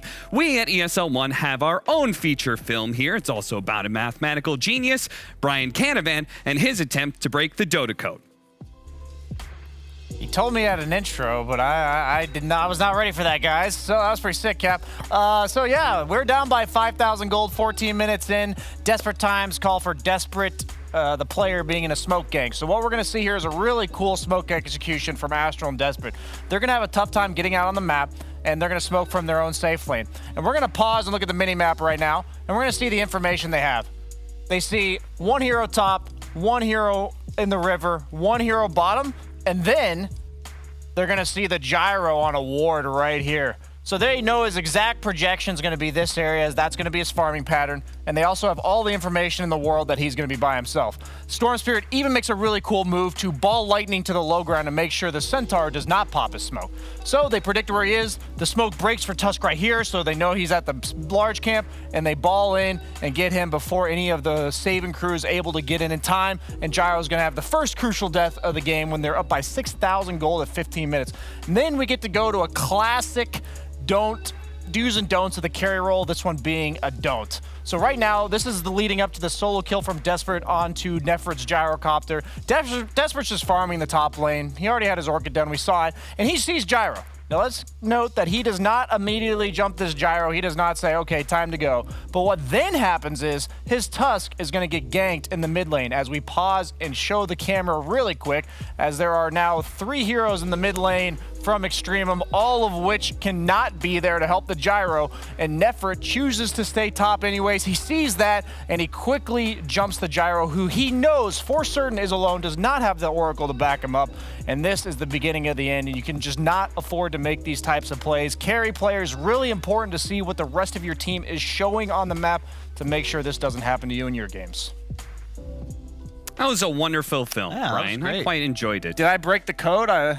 You did. I think you broke it wide open. Thank you. It was called the Information Game, right? Yes. Yes. It was about as good as the imitation game. What may be even better, though, than both of those things is, especially since we got to see him in a pre-game interview, and I was quite a fan, and hopefully you are too. We've got Melee's joining us here for a post-game interview. What's going on, man? Congratulations against Extremum. How do you feel? Thank you. I think I feel great, honestly saying. We were fairly confident going into this series, but winning 2-0 does actually feel like really great. Was it part of your confidence because you had beaten them before in the Snow Sweet Snow tournament? I wouldn't say so. We had a rough week coming up to this series. I would honestly say we went to boot camp. It wasn't well. Like, it didn't go well. Trust me. So. I talked to your analyst Liamir, and he did mention that your guys' boot camp didn't go well, and now you guys are back at home. So what is it? Like, the boot camp didn't go well, but you still felt confident about this series. So why? Yeah, we had good scrims. I think we just prepared well for them, and we expected all their picks, like the Sankin last pick last game also, and this game. We knew we were gonna Oracle DP, and it was just fairly easy draft-wise, and all their moves as well. We just, I'd say we were prepared. That's about it. Certainly look like it. Well, I've got BSJ and Kyle here as well who want to ask you some questions. I was just saying the strategic phase for the second game, we were on the panel talking about you losing the lanes but having some comeback potential. Is that like what you guys envisioned happening in the game? Being down by that much so early and then making the plays to make it back? No, not really. Bot lane was kind of awful. I'm not gonna lie. I think we should have skipped like Snowball level 1 maybe to dodge the rocket, and we could have like, I don't know. Lane, no comment on the lane phase. Just awful. We had a good draft overall. We had a good team fight with items. I also had lads with PA, and PA just killed everyone. So. Yeah, not bad. I want to know, in that first game, we were pretty sure you guys had it in the bag. Like, it was an insane outdraft from our view. Did you guys feel that confident as well? Oh yeah, for sure. Since I picked that Ursa, and we had a core Ursa Troll matchup, yeah, we were really confident in our game. Gotcha. And also, I went lads, solar into pipe. Like they cannot kill us. Like past minute 25, they just have no damage. So yeah, I want to know, when you guys review replays, do you focus a lot on itemization and how your team as a whole needs to combine for a timing? Because I was a big fan of how you played both the Centaur and the Pango, and even though your game was miserable, you did your part to help out your squad. No, really. I would just say it's the meta of the patch. You just build auras on position 3, and that's it. You just go 5 men when you finish all the auras, and your core gets his items. Like our PA got Fury into like Death, so BKB I think, and we just won the game right there. And that's it. With my Vlads, and that's it. Yeah, it was your Vlads though. I think you're right. Your Vlads. Yeah, for sure, no doubt. All right, just one final question. Your pregame interview, I was a big fan of that. You talked a lot about just playing to be able to have fun in the game, and you said not to overthink things. Are you having fun for this second season of the DPC? Are you enjoying yourself? For sure, of course. We're Division 1 players now. Nice. Not the noobs in the lower one. Of course, we're having fun. Awesome. Great interview, man. Thank you so much for joining us, and I hope we get to talk to you again. Oh, for sure. My man. I'm a fan. Only the noobs in Division 2, honestly. Anybody who plays there is just a bunch of scrubs. Yeah. That, of course, was Melee's, the offlane player for Puck Champs. He's so a fun if you'd guy. like to get know more about him or maybe follow more of his career, you can obviously watch this tournament, as we're going to be seeing more of Puck Champ. They still have 4 more series to go, and we'll see if they're able to win enough games to be able to keep themselves out of that dangerous noob territory that he was talking about. But for now, we can talk about what's coming up for ESL One. We've got the rest of the schedule. We do have more matches tomorrow as well as Sunday, and that's going to be starting off with Virtus Pro versus Unique, another one of those teams that is kind of lower towards the pack there and is in danger of maybe being upset by one of the newly promoted teams. And then we've got AS Monaco Gambit. Their chance of going to the major are slim to none, but pretty much they have to win every single one of their series out. They're going to be matched up against Windstrike. Again, one of those promoted teams who have proven to be tough. Yeah, what a brutal schedule, though. Haven't they played? They've played VP, Navi, and Spirit. It's like just getting easier, sure, but typically you want to go the reverse. Get a little warm-up, play Akron first, not just get in a scenario where you're 0-3. Let's not even get into going to the major. How about avoid becoming a noob in Division 2? You need to win this series. Anyone who just tuned into the channel is like, what the hell's Kyle got against Division 2 people? Yeah, I think the biggest thing here is that I think they have a legit shot of still making the major on Gambit, meaning that if they win out, like if they go 4-3, they could easily put themselves in a tiebreaker scenario. Yes, they have a little bit of reliance on the opponent or on the other teams in the division dropping a game here and there, but dude, the fact that you're already thinking that way, Series 4 is a yikes. Yeah. And that is going to be it. ESL One for Thursdays. We only got that one series. So we got to see PuckChamp be able to get a nice clean 2-0 against Extremum. The show will be continuing tomorrow, and then it's going to come back on Sunday as well. So don't miss out. Be here early tomorrow. We're going to have 2 matches here. ESL One, powered by Intel.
My name is Jordan Gilbert, aka Nothing.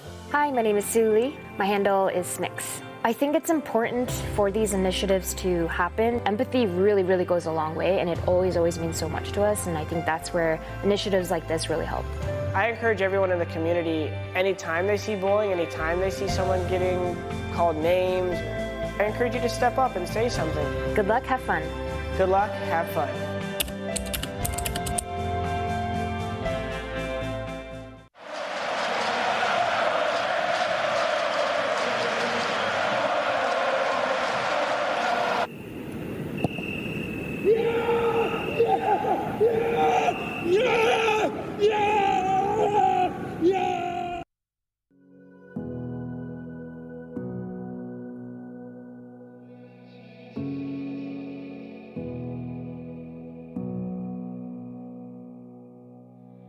Sitting on a bench, waiting for the time to pass, dreaming of what happens next. I see what I wanna be, questioning my destiny, only knowing what I see. I don't even realize I've already made a path, and I can change it anytime, but can't take it back. I know what I want, but it seems so damn far away. I know I sound crazy to the ones who said I know I empower those who dream like me.